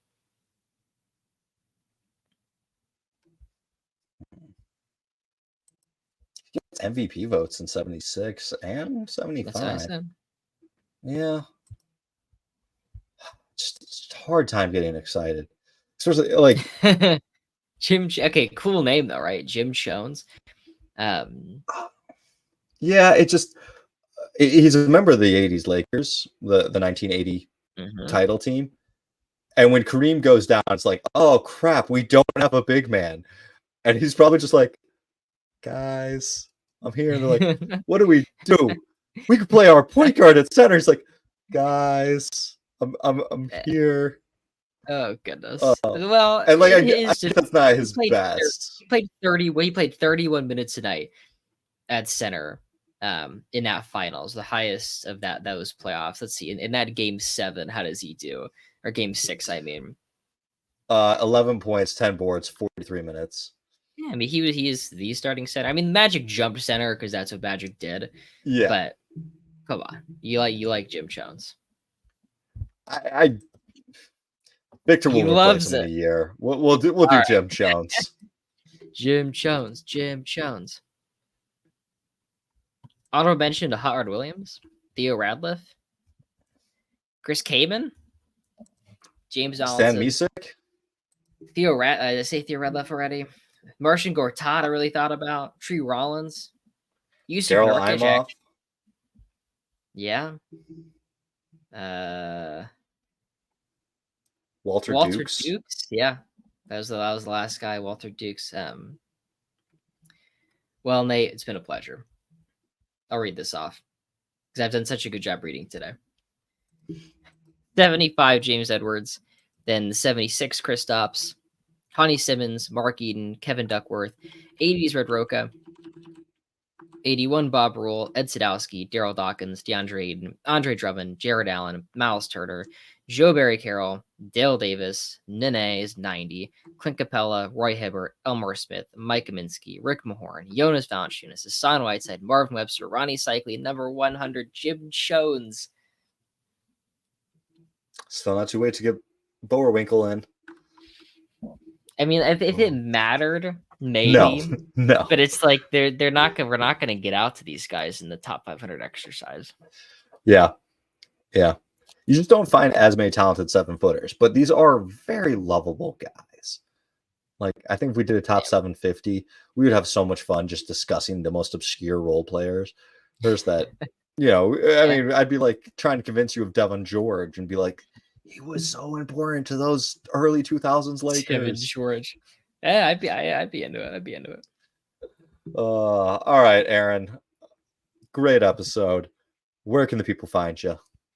Possible Chairs on TikTok, Possible Chairs on Twitter, my Patreon, where this list will be in its totality for free. You can find me, Nate_Hoops Temple on TikTok. You can email the podcast, hoopstemple@gmail.com. We would love to hear from you. Have a great week.